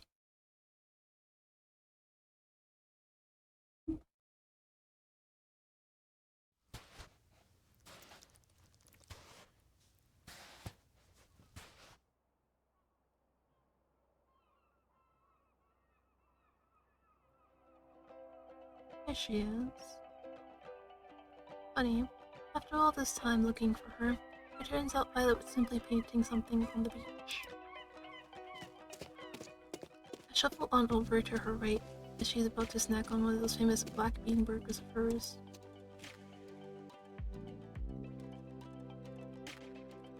And this is my girlfriend? She looked like she'd do some crazy shit. I'm not even gonna lie to you. I let myself next to her in the sand like normal. After I'm good and comfortable, Violet kisses me lightly on the lips and buries her feet a little in the sand.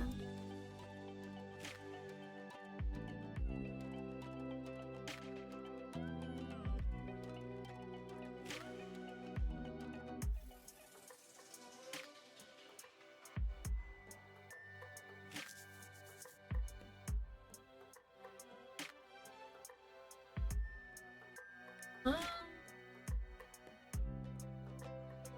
most of I'm here now.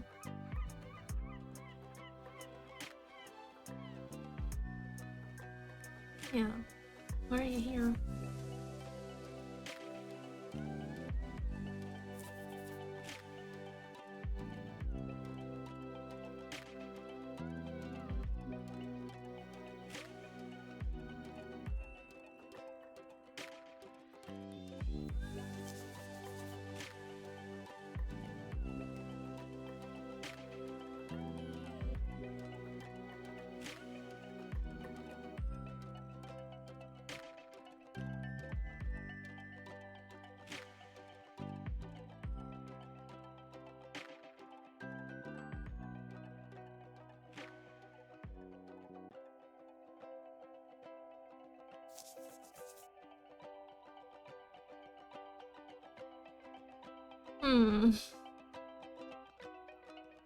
I don't think it's right of me to say that, the first one.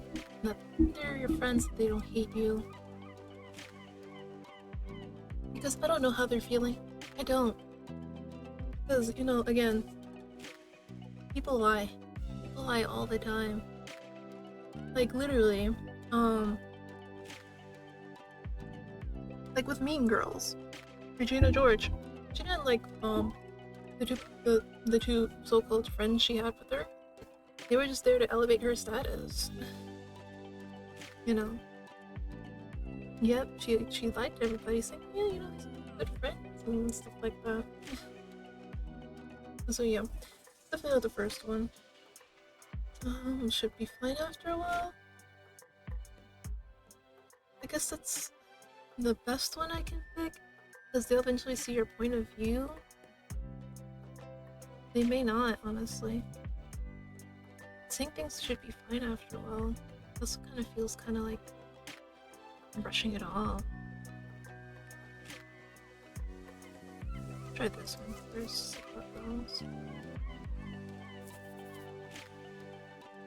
And see, it's like, I don't know.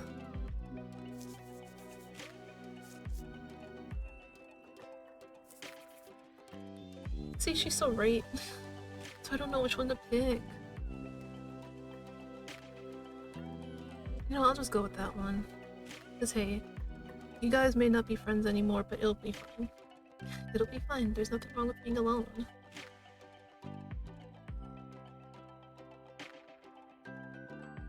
I mean, she's not wrong though.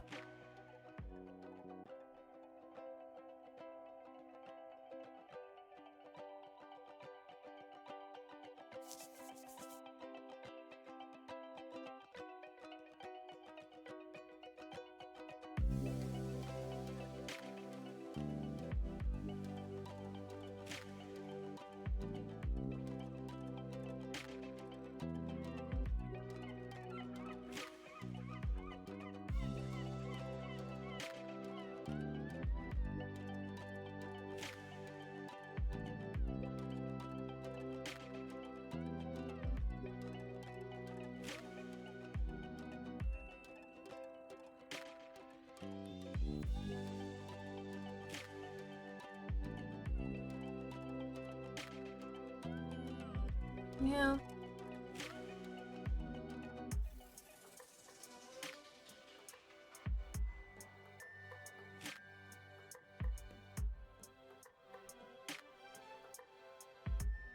There's nothing wrong with that.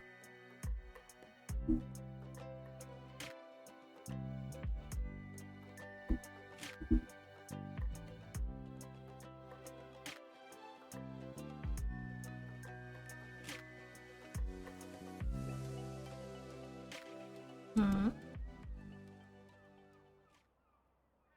Mm-hmm.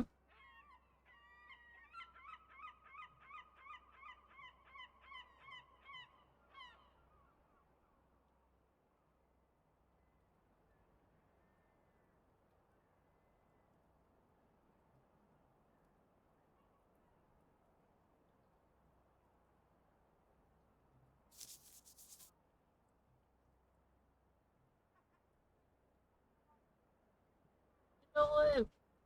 I'm about to remove that redeem. I don't want to stretch it.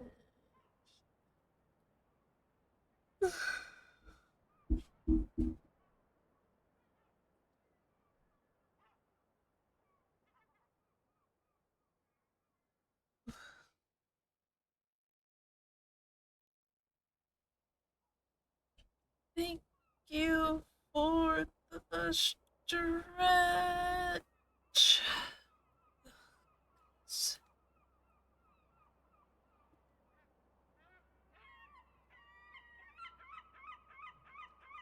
Uh,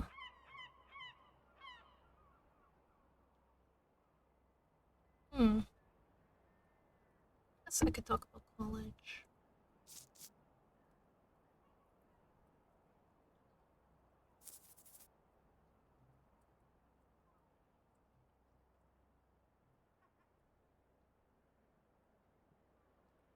Okay, stretch.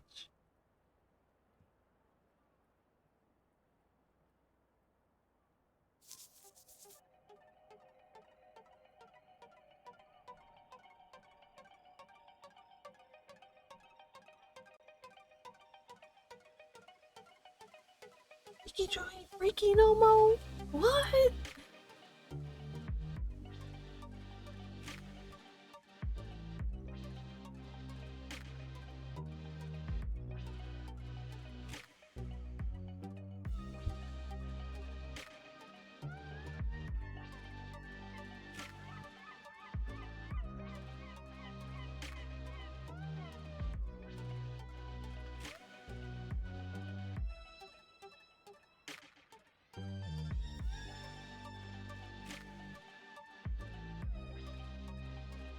What?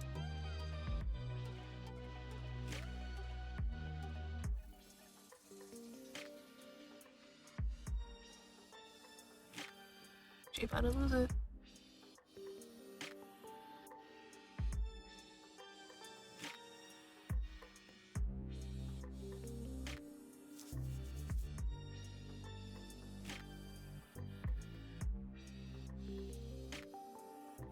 Oh, I see. I'm speaking like an NPC. No, well, not an NPC, but basically like a story protagonist. Oh, dear God. I love you. Please stop worrying. That is so rad. That's so rank. Write something real.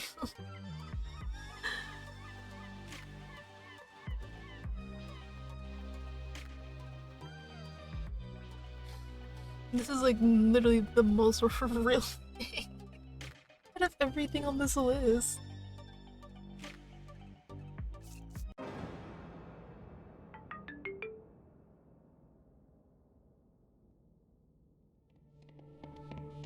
Violet drops to the sand and starts breathing heavily.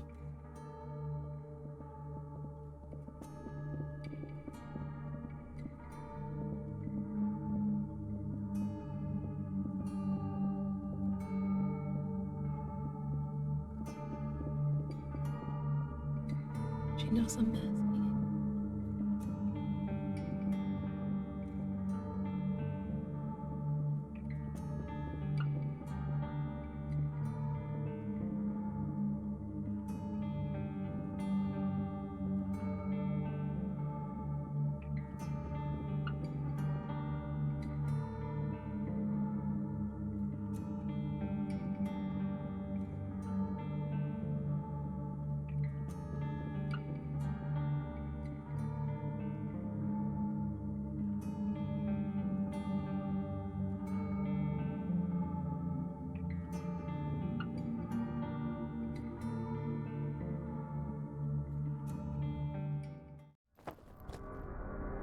Ooh.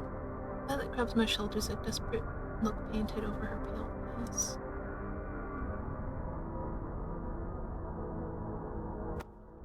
She begins shaking my body violently. Oh my goodness, calm down, please.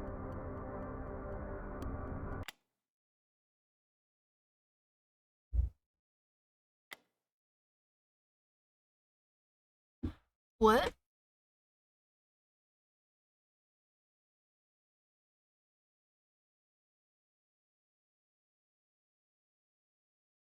What do I do?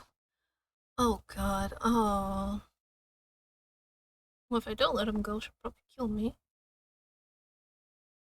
If I do let him go, maybe she won't. I don't know. What do I do?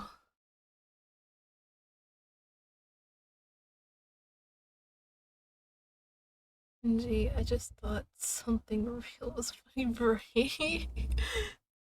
Like, damn. But then again, if I chose any of the other choices, it probably wouldn't have been anything better. Because I'd probably be sitting there sounding like some fucking anime protagonist, like, don't worry, I'll protect you. Oh.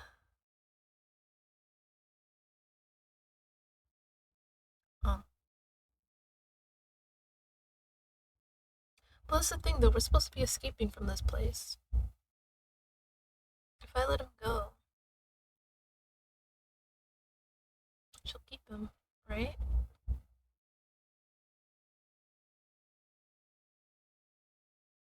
Man. Oh, what do I do? What do you think, Prismo? Chat? Anybody?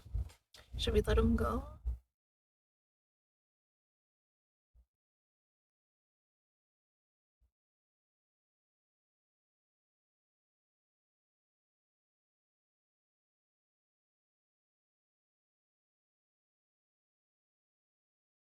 It's just, I really don't know what letting go entails. Do I just, like, lose him? Do I, like, no longer have any kind of control over his actions?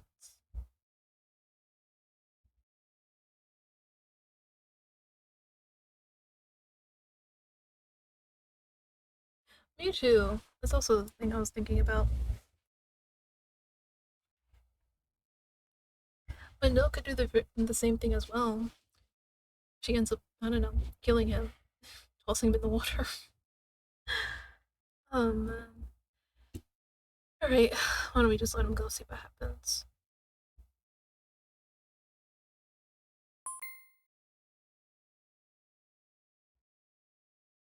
Huh?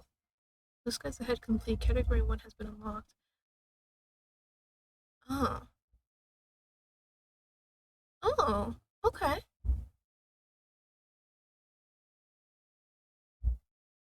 Okay, yeah! Okay, that was the right choice! Yeah! Okay, that's the right choice. That's good, that's good. Well, you guys didn't see it, but, the achievement I got for that, um, it is discard this useless persona and start speaking up.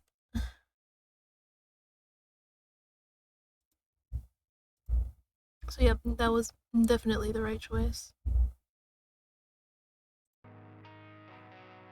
Oh, right. They said to click continue. Like, maybe it's one ending right there. Yeah, there's definitely multiple. They said there is. 3 parts of rotten cantaloupe dropped from the rooftop by skate punks, and half of an overpriced churro shared between lovers at theme parks. To some, I am a hero, but to everyone else, I don't know, man. It's kind of hard to tell. What am I? Ashton.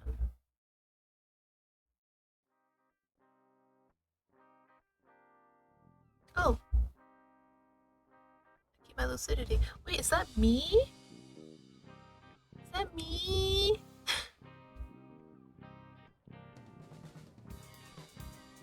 It is me. Damn, I'm not bad looking.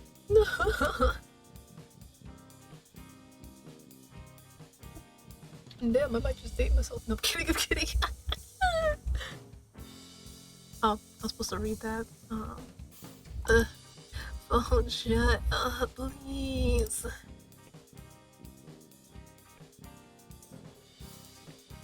Alright, let's investigate the house again. Well, actually, check this mouse. Alright.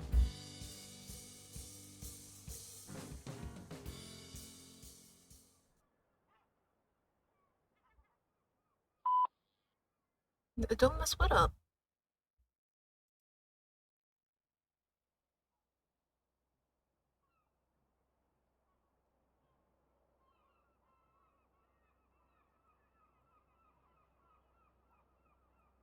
Like the deer tick. Damn.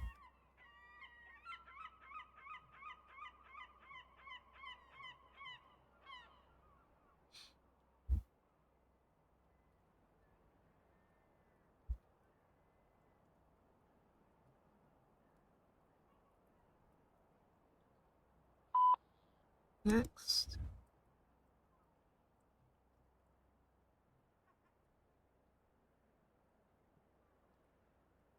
I'll tenderize your ass like a low grade steak. God damn it, why does she have to be so small? Hold on. Just so you can see her face. She is definitely not kidding.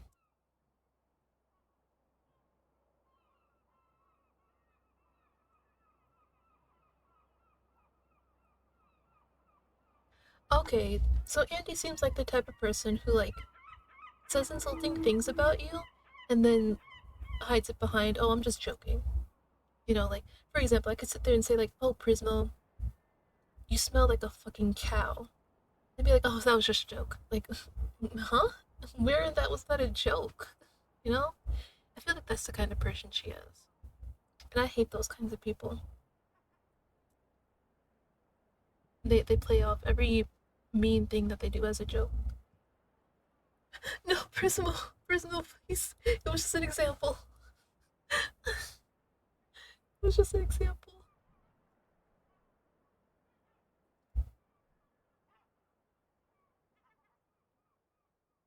Oh, does Oliver have like what is it? I know like there's some people they have like what is it called? I can't remember. Not texture. Well, I guess texture. Um, I might just look it up anyway. Texture.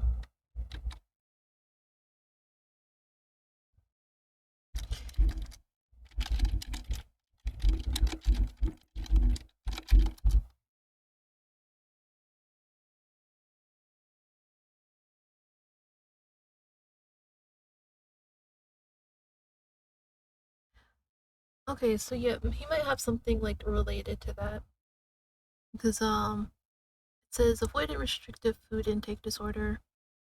Is an eating disorder characterized by the persistent refusal to eat specific foods or refusal to eat any type of food due to a negative response from certain foods, colors, texture, or smell.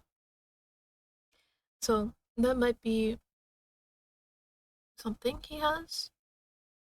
Um, ARFID. Because I know some people have it, whether they're on the spectrum or not. So yeah, it's not like he just doesn't like the way it feels.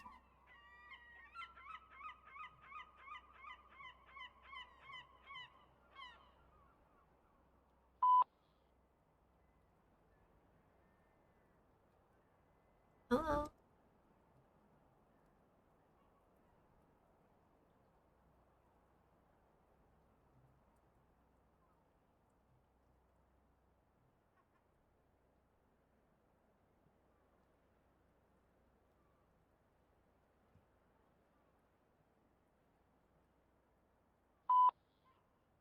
Damn.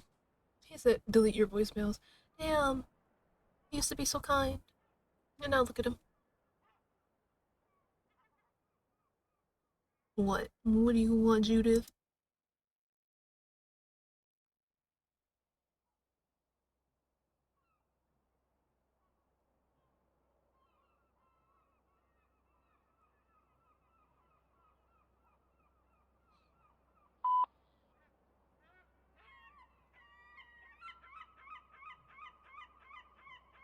Yeah, that's about what I expected.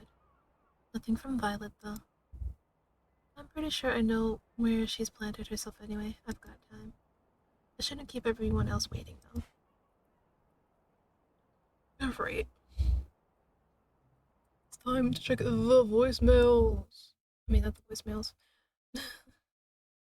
uh, investigate the house. Is it gonna show that scary thing again? Okay. Oh, journal 7 this time. This was my poetry journal before I started recording stuff for a mill, right? Yep, and there they are, unpolished as ever. Still, they did their job. Remember, boy, if you want to understand someone better, try thinking from their perspective, which is true. Now, obviously, it's not easy, because especially if you have. So, for example, Prismo, you're in Switzerland, I'm in America, and there's a cultural difference between us. Like, sure, we may speak and understand the same language, but the differences in our cultures and how we were brought up will, you know, obviously have like some restrictions, especially if we haven't been to the other culture. So there's also that to keep in mind as well. Become them, think like them, speak like them, write like them. Maybe I should just burn this. Why does he want to burn everything?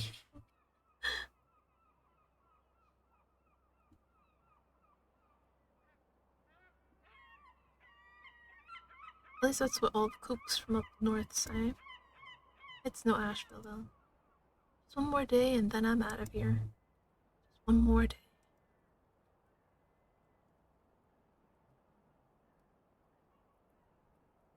Let's see, even some of these empty, never used jars have labels on them. Because Violet really went ham once they got this spice rack. Seriously, though, love nectar? I'm sure it's nothing to worry about.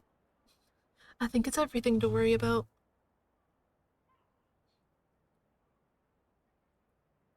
You sure are one flexible instrument, aren't you? I've literally never heard anybody say that about their instrument.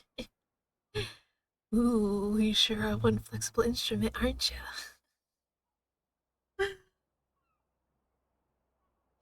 You can stand out when you need to, or blend into the background like you were never even there to begin with. You can be whatever they need you to be. The only thing you have to worry about is being so damn forgettable. I won't forget you, though.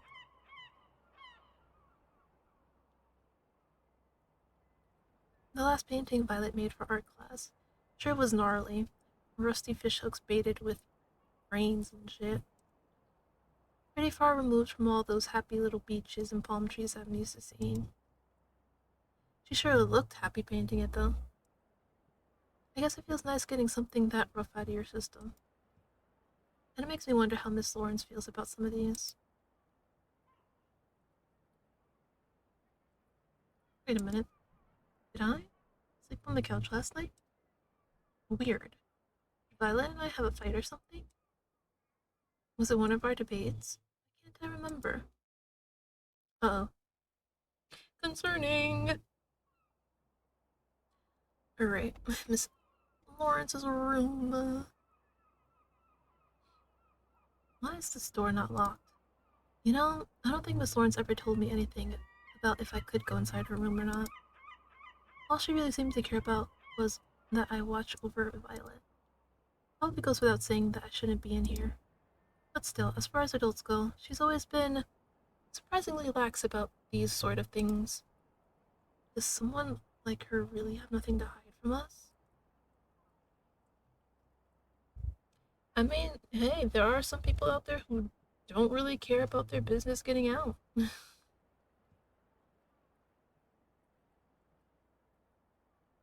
Oh, okay, see, now it makes more sense. Yep, okay, yep. They did some stuff in here. Mm-hmm, mm-hmm. As I suspected, yep, yep, yep. Should I just go ahead and wash these sheets now? Is Miss Lawrence gonna kick open the door, breathe in, and immediately know what went down? Would she even care? I hope not. Oh, whoops.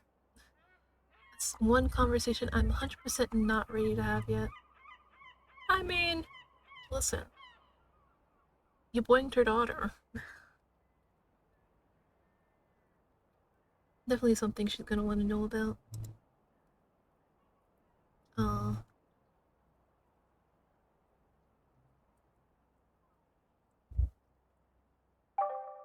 I swear I'm gonna look up and this safe is not gonna be here anymore. Actually, let me go check right now before I do anything else. I don't want to lose my save.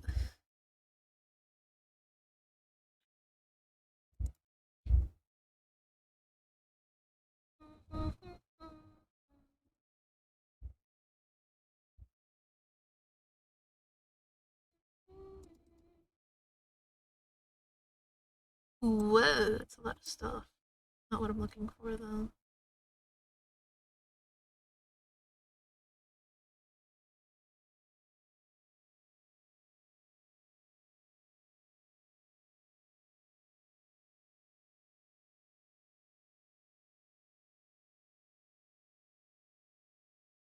Uh-huh, I see. They've hidden away the save files.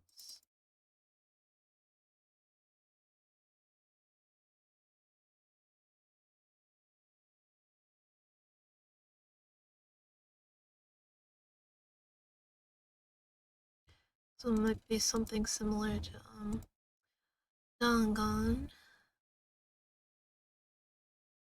Let me see if it's like that. Oh, but I don't know what it is though. Its little ID. But I see your angle. They've hidden away the saves so you can easily access them. So let me just test this out real quick.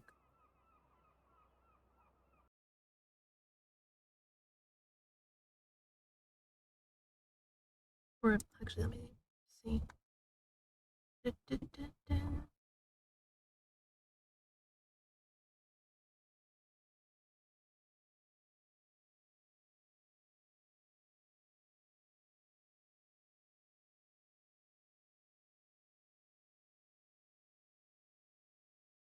Okay.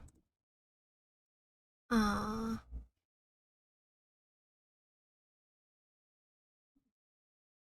okay, I guess nobody else cares about where the hell the save files are. That's fine, I guess. Sorry about abruptly like getting rid of the screen.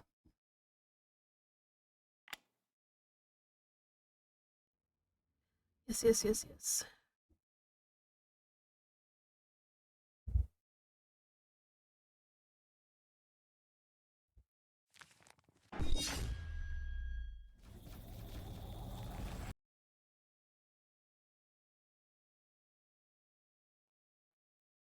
Oh, when did I get that? Okay. Okay. I'm not complaining.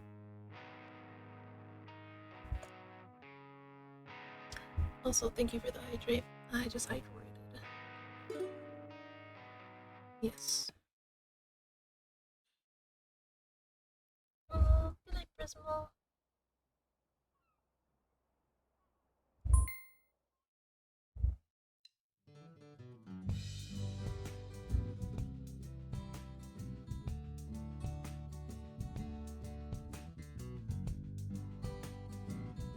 Yeah, this will probably take like the longest. I should go there first.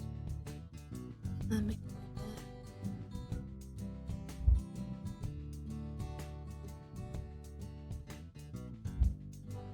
Wait, I can't say goodbye to Ashton. Hmm.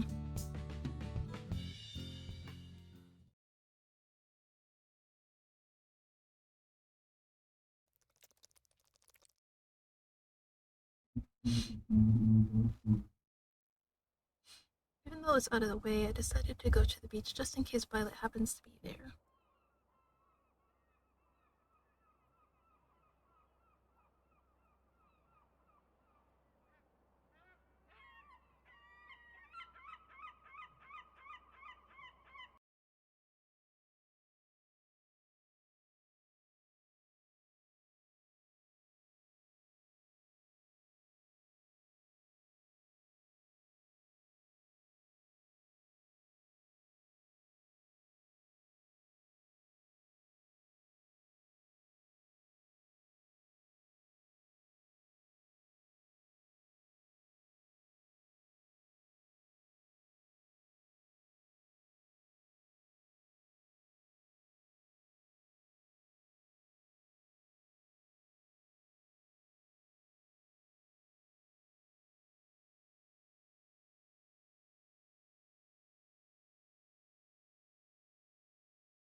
She's in her normal spot, painting something on one of her larger canvases. Hey there, V. How's the painting going? My girlfriend jumps in shock at the sound of my voice, nearly tipping over her easel. She calls me olive oil? Oh, no. What? Ooh. Isn't that a good nickname?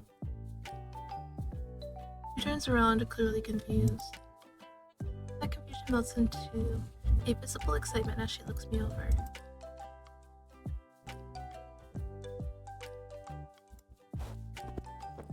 She sprints towards me, tripping over her picnic basket in the process, but pushing herself back up almost instantly. Hello there, Violet. Don't hurt yourself.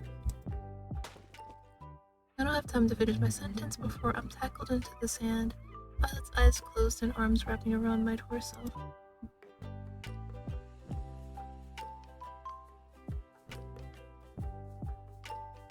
As Violet smiles down at me, I do my best to breathe in just enough air to respond to her. You know, this is probably the part where I'm supposed to say something lame like, oh wow, you're so heavy, or what, all I did was say hello to you. But I want to enjoy this for a bit, and that's cool. Violet buries her face into my chest.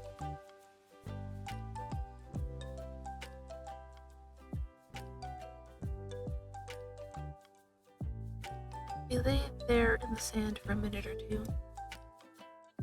Eventually, though... Okay, the sand makes this kind of uncomfortable, actually. I gotta get up now. Violet nods, and we both sit up, dusting off our bodies in the process. I mean, I never really went anywhere. But yeah, I guess I'm back. Is acting that weird? Is it really that noticeable?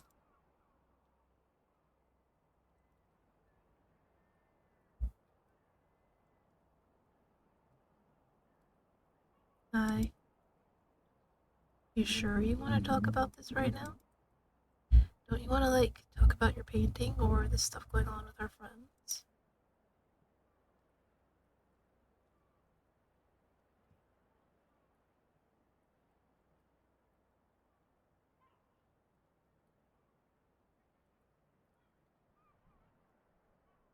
Okay, okay.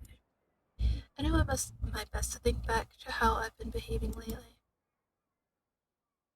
I don't really know, V. After everything that's happened, I guess I just kinda thought it was my job to make sure the rest of you were happy and safe. So I did what I was supposed to do and said what I was supposed to say. But it's weird.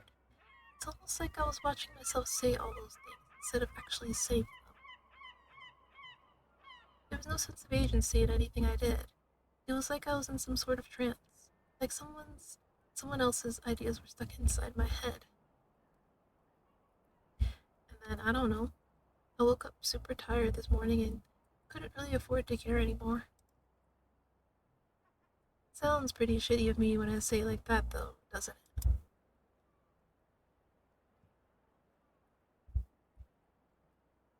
Violet begins tapping the bridge of her nose, as if she's dousing her body for some kind of grand epiphany. I know all that's pretty vague, but it's what I got. I guess I made you worry about me, huh? Sorry about that.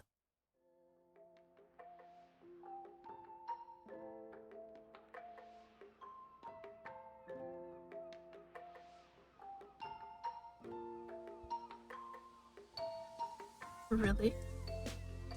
I was acting similar to how everyone else in Siren's call was. That's terrifying. So, how was I acting any different then?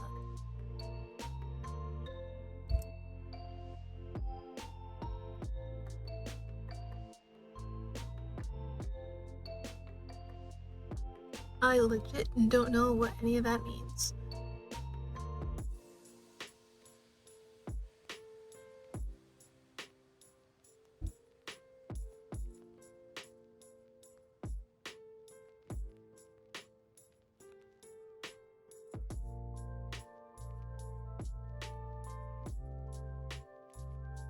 Just that. They're all way too good at their jobs now.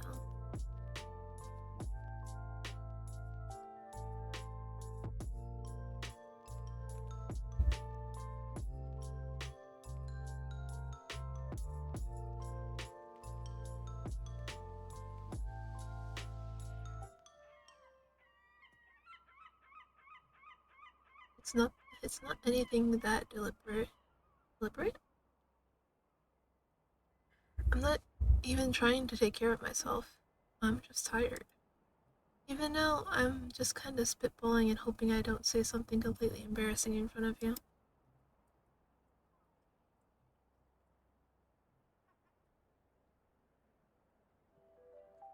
Violet grins nervously. Spit on whatever balls I need to. Got it. So now that you know I'm not some sort of brainless homunculus, what's next? Any plans for the rest of the day?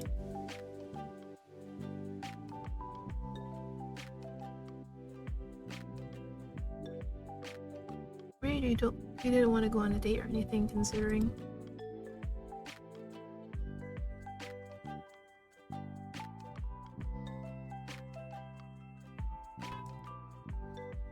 I do, yes. Aren't you glad I stopped by for a bit, though?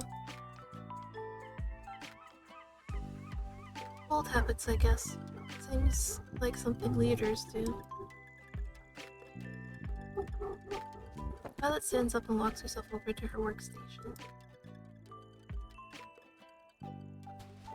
Stand up and follow her to the workstation, brushing some of the sand off my jeans in the process.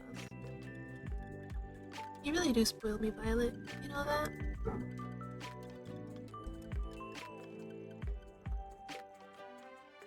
Nah, I'ma head on out. Hey, I've got promises to keep, so I think I'ma head out.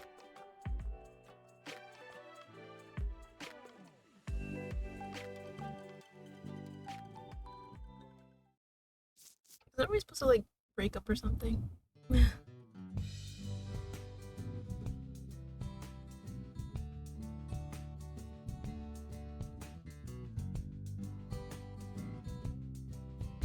Alright. I'll go to the library. It's a good middle ground, I suppose.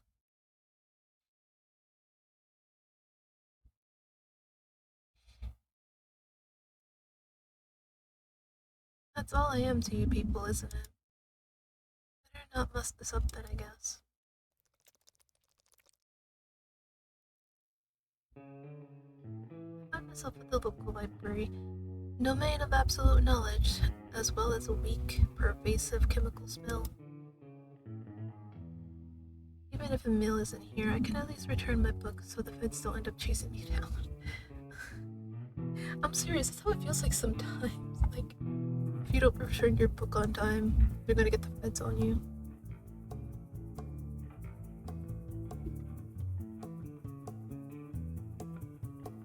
Thankfully, his presence in the far corner of the room ensures my trip here is, at the very least, an efficient one. As I begin walking over, my friend looks up from his book and greets me with a curt wave of his hand.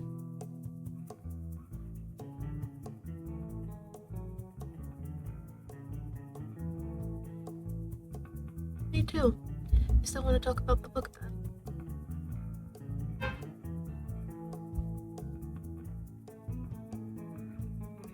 You didn't enter it? I figured you'd be chomping at the bit for another chance to increase your Elo ranking, Mr. Future State Champ.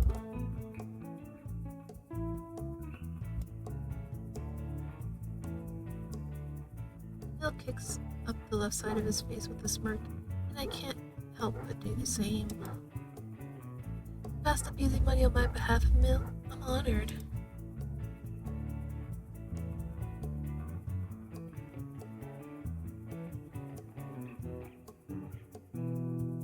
Thank you, number two. I appreciate that. Although I doubt you'd think so little of my money if you had to, you know, actually pay rent or something.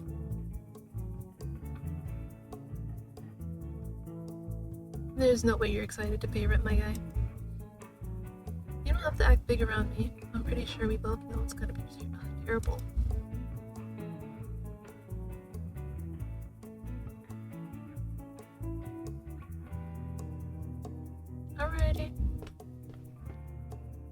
Oh, and number 2. If you decide you need to go number 1 in there by any chance, don't pull your pants down all the way when you're in front of the urinal.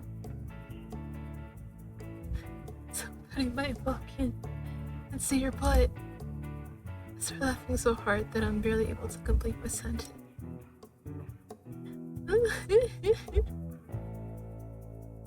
Yep, that's what Ash told me. I didn't need to. His description of the event was itself transcendent. Oh my god. That is something that's gonna haunt him for like ages. They're gonna be like in their 50s, and bro's gonna bring up, remember that time when you were 8, when you pulled your pants all the way down?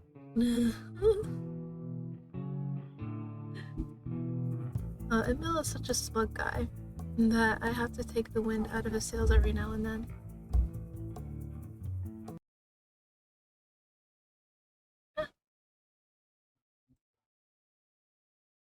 Otherwise, he'd just fly away. We love you. Emil walks away, humbled but not completely put out. In fact, by the time I've sat down and fished out my copy of The Stranger, he's already begun making his way back over. He sits down across from me and we begin our discussion.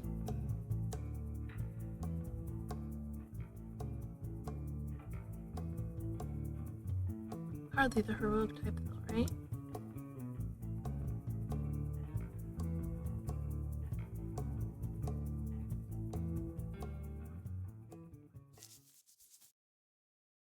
Oh, I can still make choices, okay. I'm still gonna like pick the same answer, because, again, none of the other two are pretty great. That's too broad of a question. There's an entire potluck of things this Drake did horribly. So if we start diving into something that esoteric, we're going to end up being here all day. But I've got something about this book that I've been dying to ask you specifically, Emil. Normally, Emil would be much more upset that I dismissed his musings so rapidly. But I know he can't resist a good challenge. He smirks as if to say, let's see if what you're bringing to the table is worthy of my ballot. Alright, so every good story needs a villain, right? Or at the very least, some sort of strong antagonistic force. But everybody in this book is so rotten that I can't figure out who that person is supposed to be. So, in your opinion, who is the story's antagonist?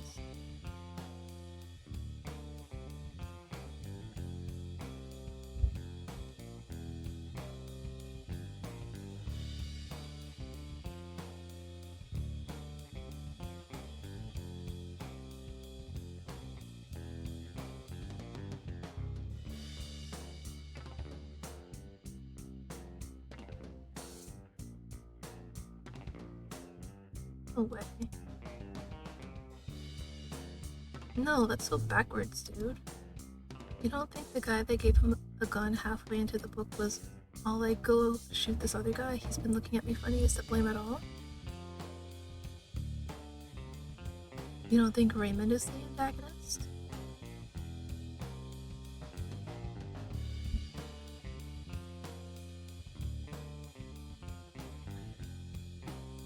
And see, they're both not wrong, really. Because, again, yeah, it is Mersault's sole weakness that, you know, he lets people, you know, again, like, I guess push him around and stuff. But it's also the other people's fault for using him the way they are. Like, brother.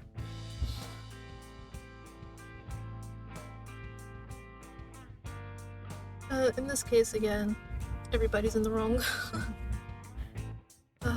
Result for, again, being so, as he says, malleable, for committing the act even though he didn't have to. and then basically everybody else who used him or whatever. Again, I haven't read The Stranger. I'm going based off of what I read in the summary of it.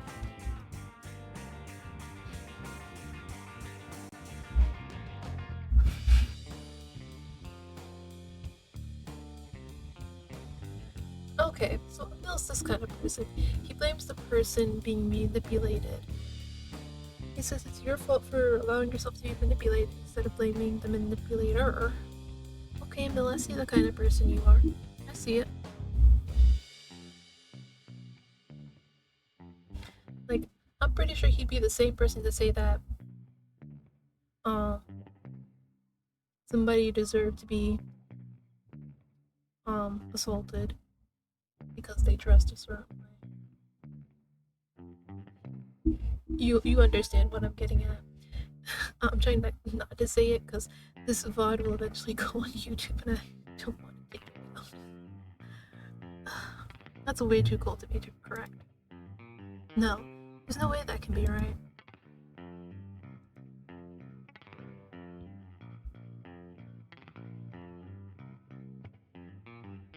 So if you were trying to shark some kid out of a rare trading card, or trick an old lady over the phone into lending you money, that wouldn't make you a villain.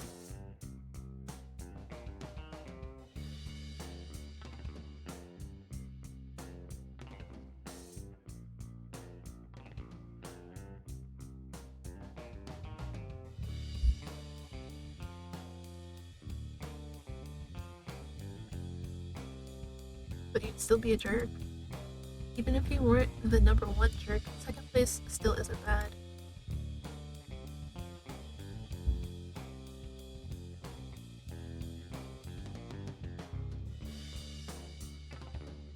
I guess. I don't like how little blame he is placing on the guy that's manipulating everyone, but I can't refute his argument. See, he gets it. Kinda. So I don't like this. Maybe. I guess you're right. No, he's not right. You should have said agree to disagree.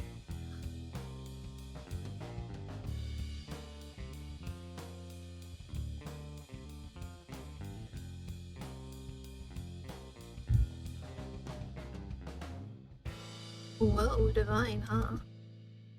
Does she know you're whipping out the big adjectives for her like that, number 2? You might want to tone it down in case she ends up walking through that door and sees something else breaking out of you. You catch my drift.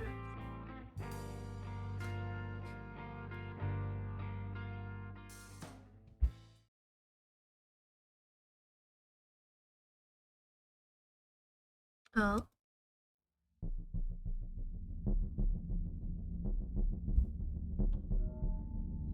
You're wrong about being second?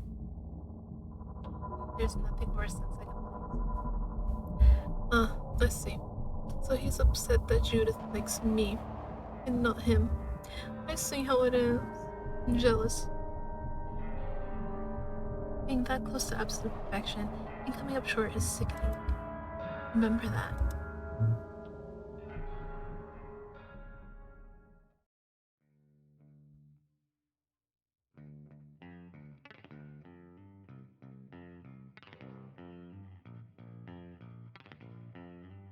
We return our copies of The Stranger and thank the librarian, who smiles absently as she accepts our returns. Mill, now likely done with his session at the library, escorts me to the lobby. We leave the library. There's something still bugging me. Hey, Emil. Let's talk about villains, has me thinking. Every decent story needs a villain in order to work, right?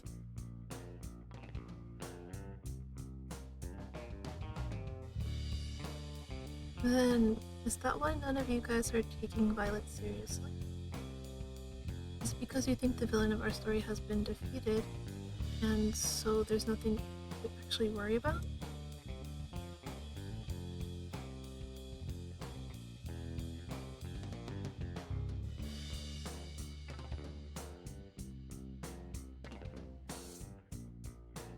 You really believe that?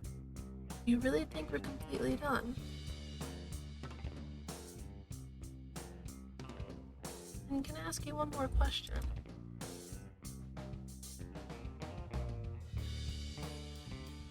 Okay. So who was the villain of our story then? Who exactly did we have to overcome? Emil for a second or two and doesn't say anything. He just stands there, rubbing the base of his chin until a confident smirk crawls across his face.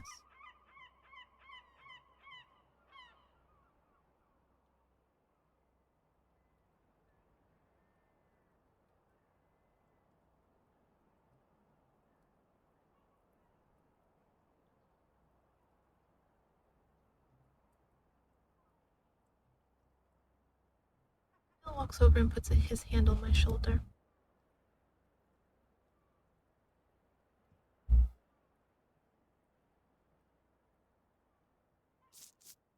With that, Emil ejects himself from the scene, and I am left on the patio of the library, unable to form a rebuttal.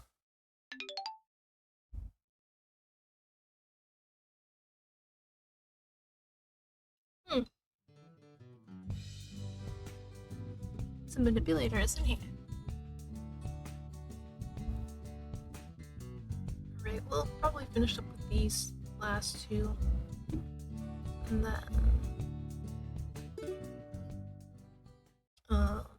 end stream. Oh, the bird!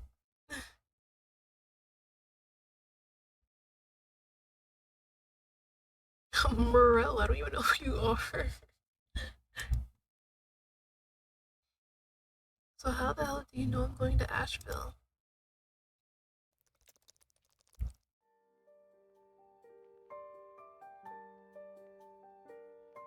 I bet almost anything that Judith is home today. I crossed the threshold of her porch and pressed down on the glossy ivory doorbell. Oh, I'm completely covering her. I'm beautiful. A powerful tone rings out from behind the door, followed shortly by Judith's familiar, comforting voice.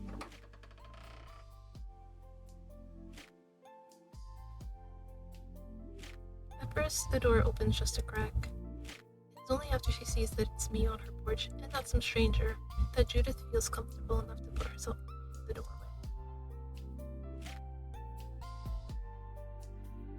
Hi, Judith. Judith's display of genuine appreciation and joy makes me pause for a bit. I'm a little embarrassed that I can't think of a meaningful way to follow her. So I kinda just wave my hands back and forth and smile. To say yes, I'm here, it is in fact me. As lame as my greeting is, the jazz hands alone are enough to elicit a giggle, at least. Just me saying hello, I think. Hello, Judith. Do you want to hang out for a bit? I'm not interrupting anything, am I?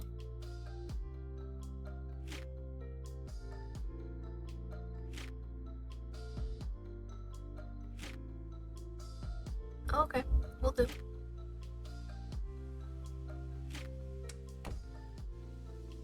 Judith runs back into the house, careful not to slam the door behind her.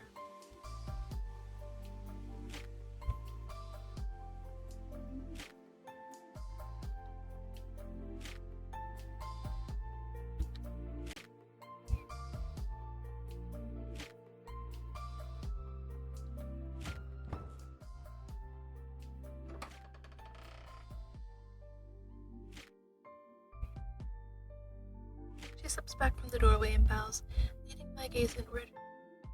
The flick of her wrist. Thank you, madam. I do believe I shall. I pull up the edges of my t-shirt in curtsy before making my way into the house.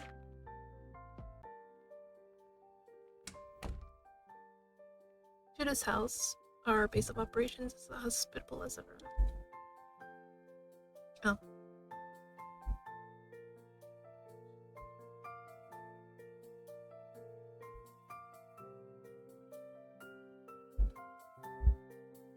So the oven was on, right? By any chance, were you baking something vanilla-ish?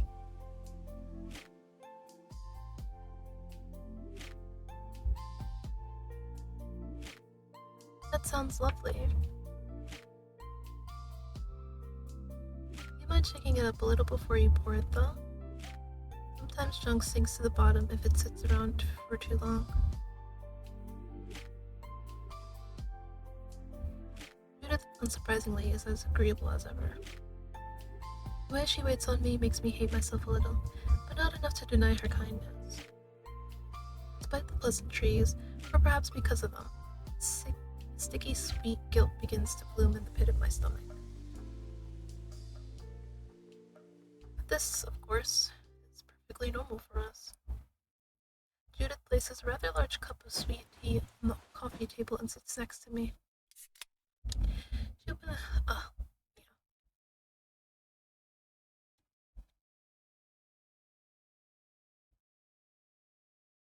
Honestly, she's probably still at the beach. She said she'd meet back up with me later to help pack, though, so don't worry about it.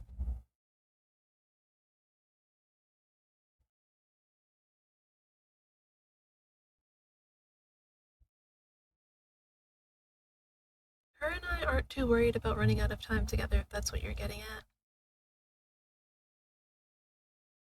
Nope. Negative. Good lord, Judith.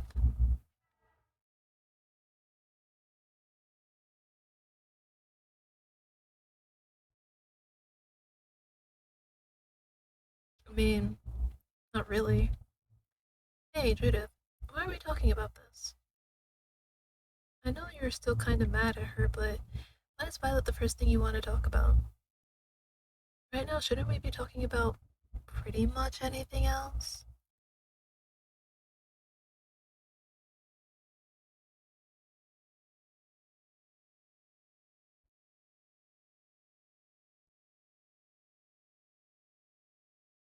First of all, I am not making you a priority. I went to see Violet first, but girl, you're like second to last. You are not a priority.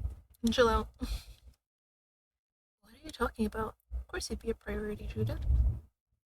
Been my best friend since I was like 7. I'm not gonna see you for a while. There's no way you wouldn't be a priority. Judith puts down her beverage and moves a little bit closer to me.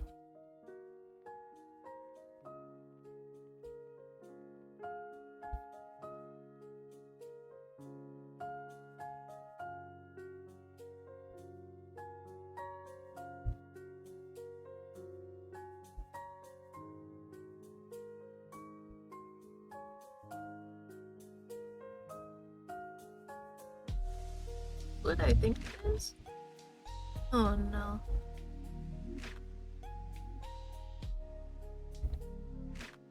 Judith wraps her arm around mine and pulls herself closer to me.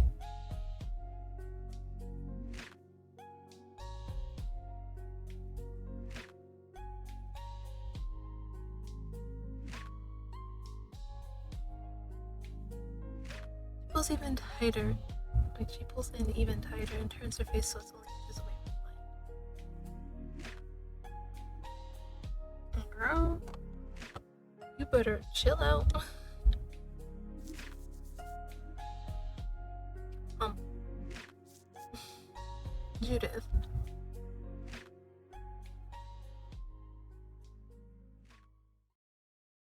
None of what you've been saying makes any sense. Judith lets go of my arm and stares at me.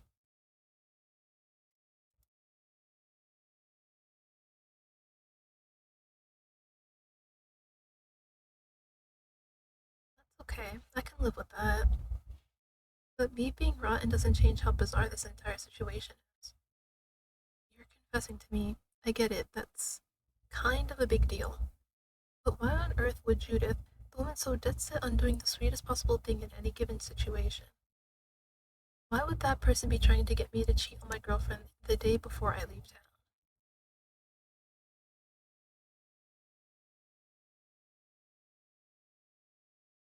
It doesn't matter. It matters that we're still together. I'm not gonna sit here and become a cheater. See, that's what I'm talking about. Judith isn't somebody who would think like that. She's known me long enough to know that's something I would never even consider doing in the first place. So who are you trying to appeal to by acting like this? Who exactly are you trying to impress? I'm not some spineless protagonist in a low-budget hentai. Dang it, I did done gone said it. Dang it. I'm not gonna set my relationship with Violet on fire just because you grabbed my arm and stuff.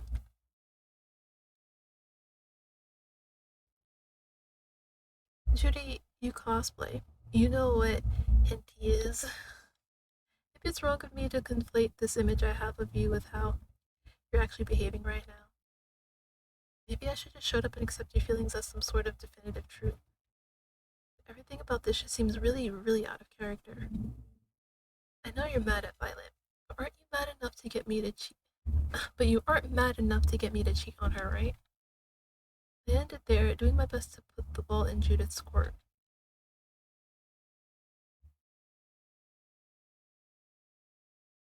But Judith doesn't say anything. Oh my god. No way. There's no way you're that bitter. Jesus, Judy, really? Is that really what this is? Even after my taunts, Judith doesn't say a thing. She simply stares at me, the light fading from her normally vibrant eyes. Judith? Hello? Is there a reason why you're trying to wrap me up in all this? Speak now, or forever hold your... Judith's voice, normally so sweet and comforting, is laced with something that paralyzes me to my core.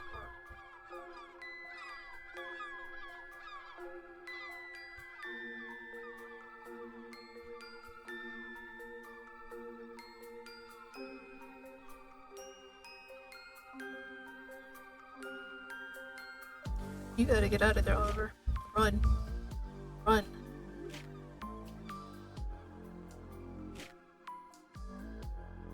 Run!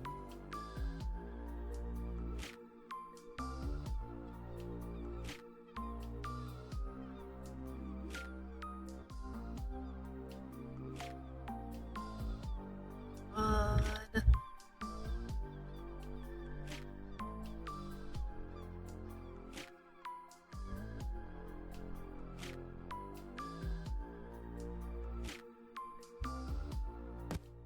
Oh.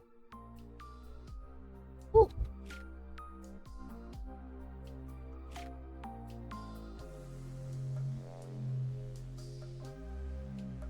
Ooh.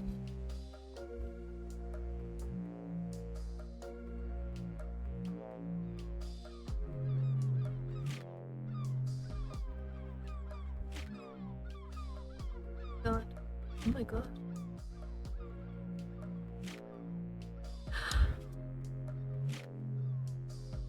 Just in case. Just in case. I don't want you to act like this, Judith. You're lying. This is absolutely what you want. It's the perfect fetish for someone as low functioning and socially inept as yourself. You want someone completely won over by your words, somebody completely under your influence. Isn't that the easiest way to prove to them you're not defective?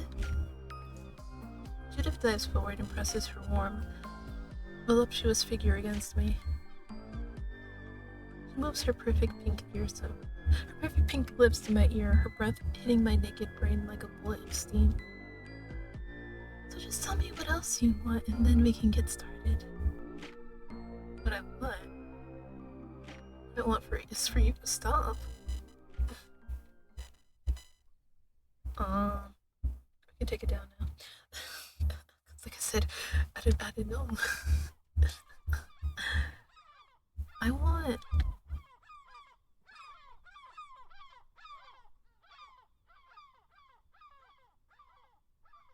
to watch a movie with you. Your choice. I don't even care. Just please get off me. Oh no. So that was right the first time, okay. I mean, just please get me off.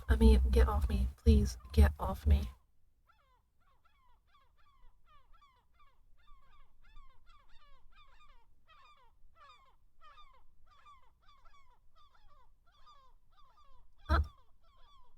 She's just gonna brush it off.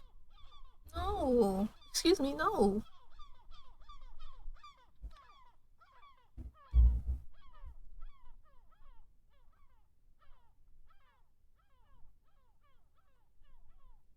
And just like that, she's completely back to normal.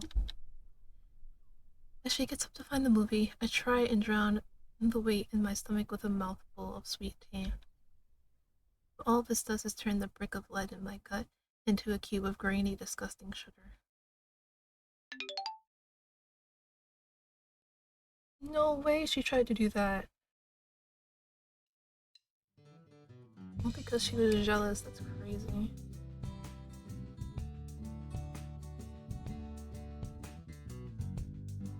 Brother. Well, people are insane, I suppose.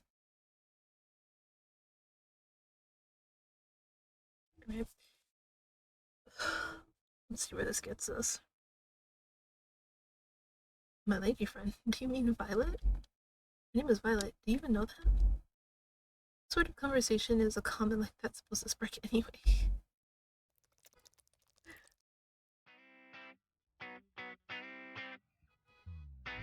Just as I thought, the park itself is mostly empty, save for a couple of kids running around the playground. Andy, of course, is aggressively doing pull-ups on the monkey bars. You know, there are kids here that would probably love to be climbing on those. Now aware of my presence, Andy looks over at me for just a moment before resuming her workout.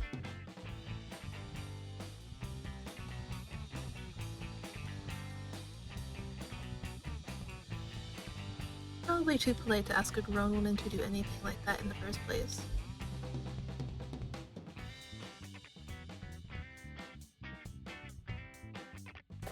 Oh, Jesus. Holy. Andy swings backwards and flings herself off the monkey bars, her toned body barreling at me like a missile. Her impact with the ground shoots a wave of sand into the air so massive that it almost reaches my chin. Given the proximity of her landing, I can't help but wonder if this is yet another example of her just being reckless, or rather, a display of her precision.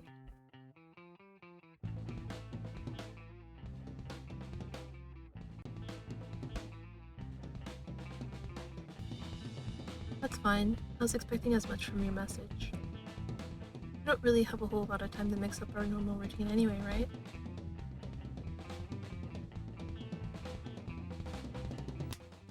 With this, Andy gives my behind a firm, reassuring slap and begins jogging away.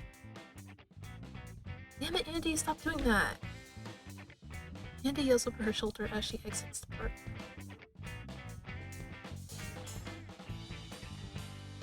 Listen, if he's repeatedly told you to stop doing that and you keep doing it, I think that counts as harassment, you know?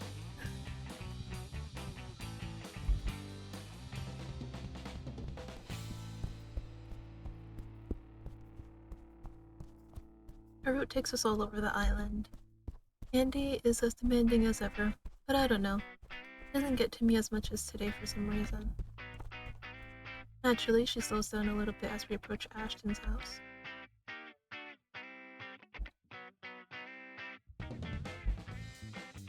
Andy peeks over the dilapidated fence, staring into the dark grove of palm trees and ferns shrouding Ashton's home. Why can't I say Ashton?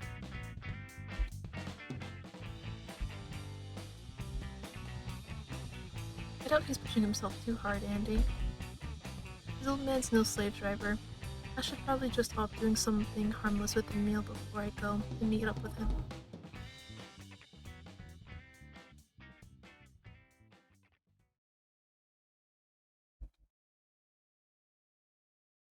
Andy slowly shuffles away from the property before forcing herself into a light jog. Does she like Ashton? Or does she like a meal? And maybe one of them.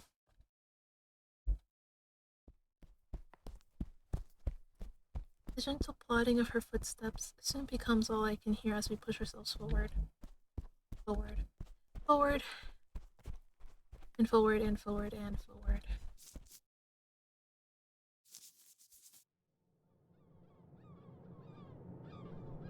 Andy and I arrive at our resting point a bit later than we normally do. As I stretch my body against a tree, though, I notice something. Andy, for some reason, looks as though she's about to vomit. Are you okay?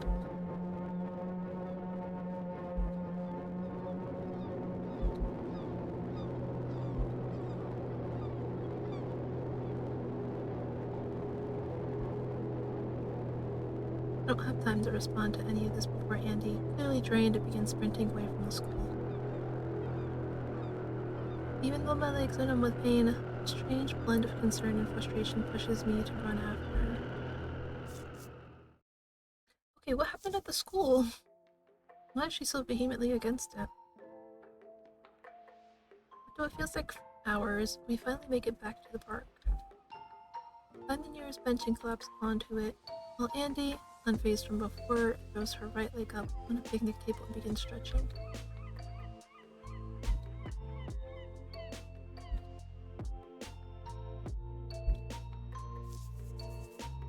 Come on. Give me a second or two. I feel like if I put any more pressure on my legs, something's gonna tear.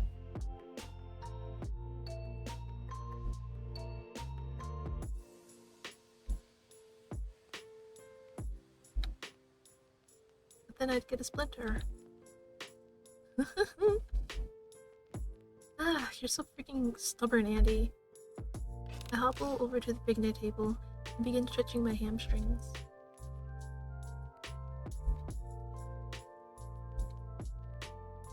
And Andy is just your weird way of saying Angelica.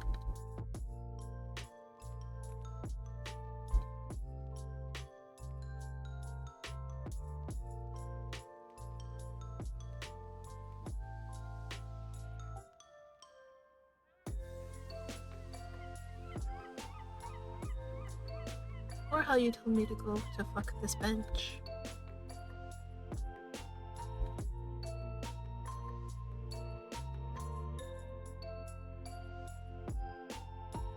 Something, something. You've clearly never been on the internet, blah blah blah. Blah blah blah blah.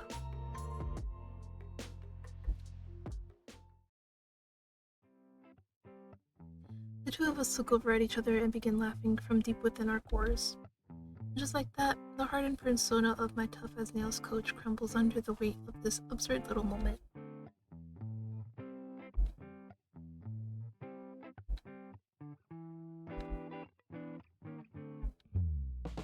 Hurts, doesn't it?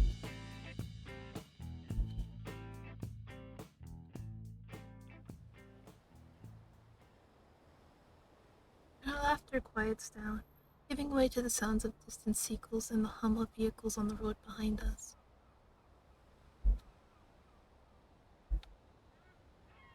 She has laughed hard, that hard plenty of times. Remember when Ashton got his fist stuck in a mason jar and Emil had to butter his wrist? She almost passed out.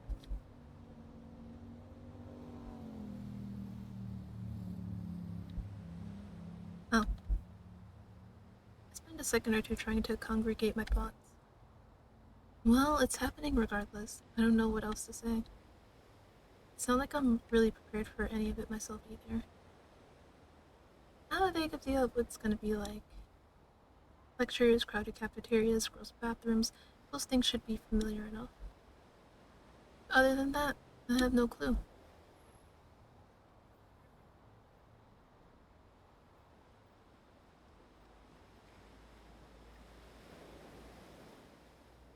Andy leans her head back and stares into the sky.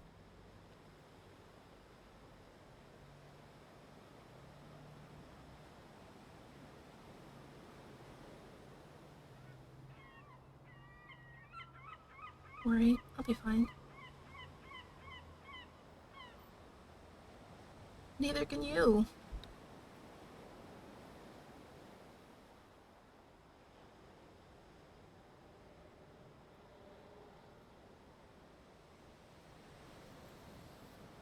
True. People do get intimidated if you look strong.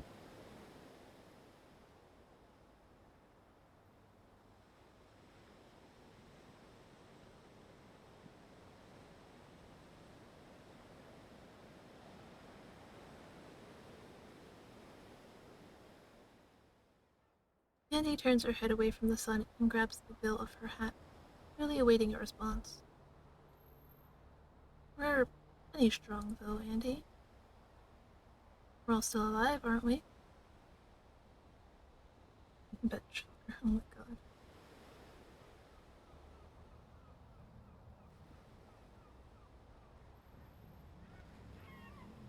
Right.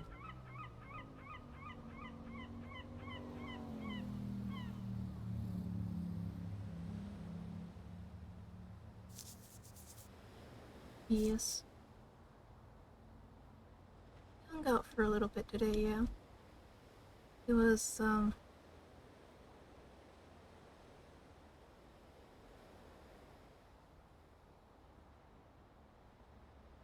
no, Violet and I didn't actually have any plans for today.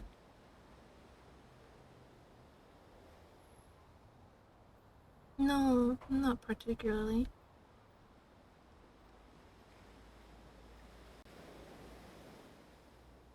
It just wasn't something she seemed really worried about.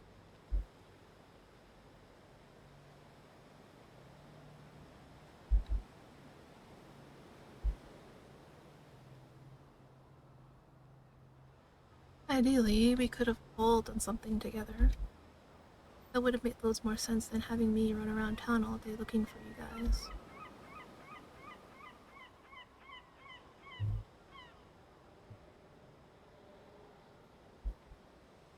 Doesn't have to be like that, though.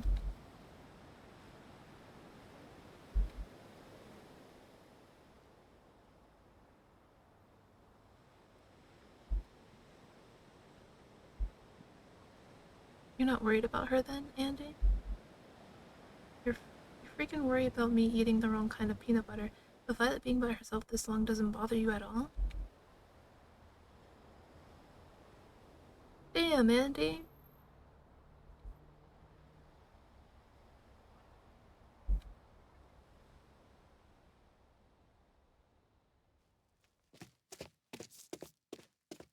Feeling my head boil over with rage, I give Andy's words a quick thumbs up and leave the park. Oh, poor baby. Beyond our help, really. I bet if it was Ash, you wouldn't be saying that crap. You'd be doing everything you could to help him. Everything.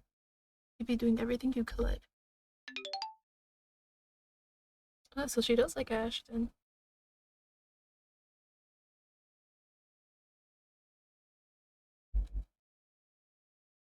After a while, Miss Lawrence pulls into the driveway. She says we shouldn't bother trying to make it to Orlando, however. Apparently, an absurd number of gopher tortoises moved onto the runways of the airport right after Miss Lawrence got off her flight. Some environmental scientists on the radio pointed to unrestricted development in the surrounding area as the primary cause of their migration.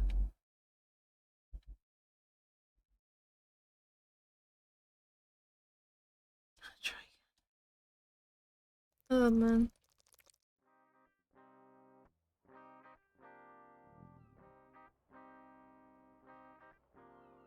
We're back here again, but we will find out the rest another time. Oh, it's number 4, so it goes down. Okay, good to know that. So yeah, thank you guys for hanging out. See you guys tomorrow for whatever I'm streaming. And I hope you have a great rest of your day. Oh, sorry, I was yawning. Well, I stayed up way too late last night. It's coming back to bite me. Yeah, bye everybody.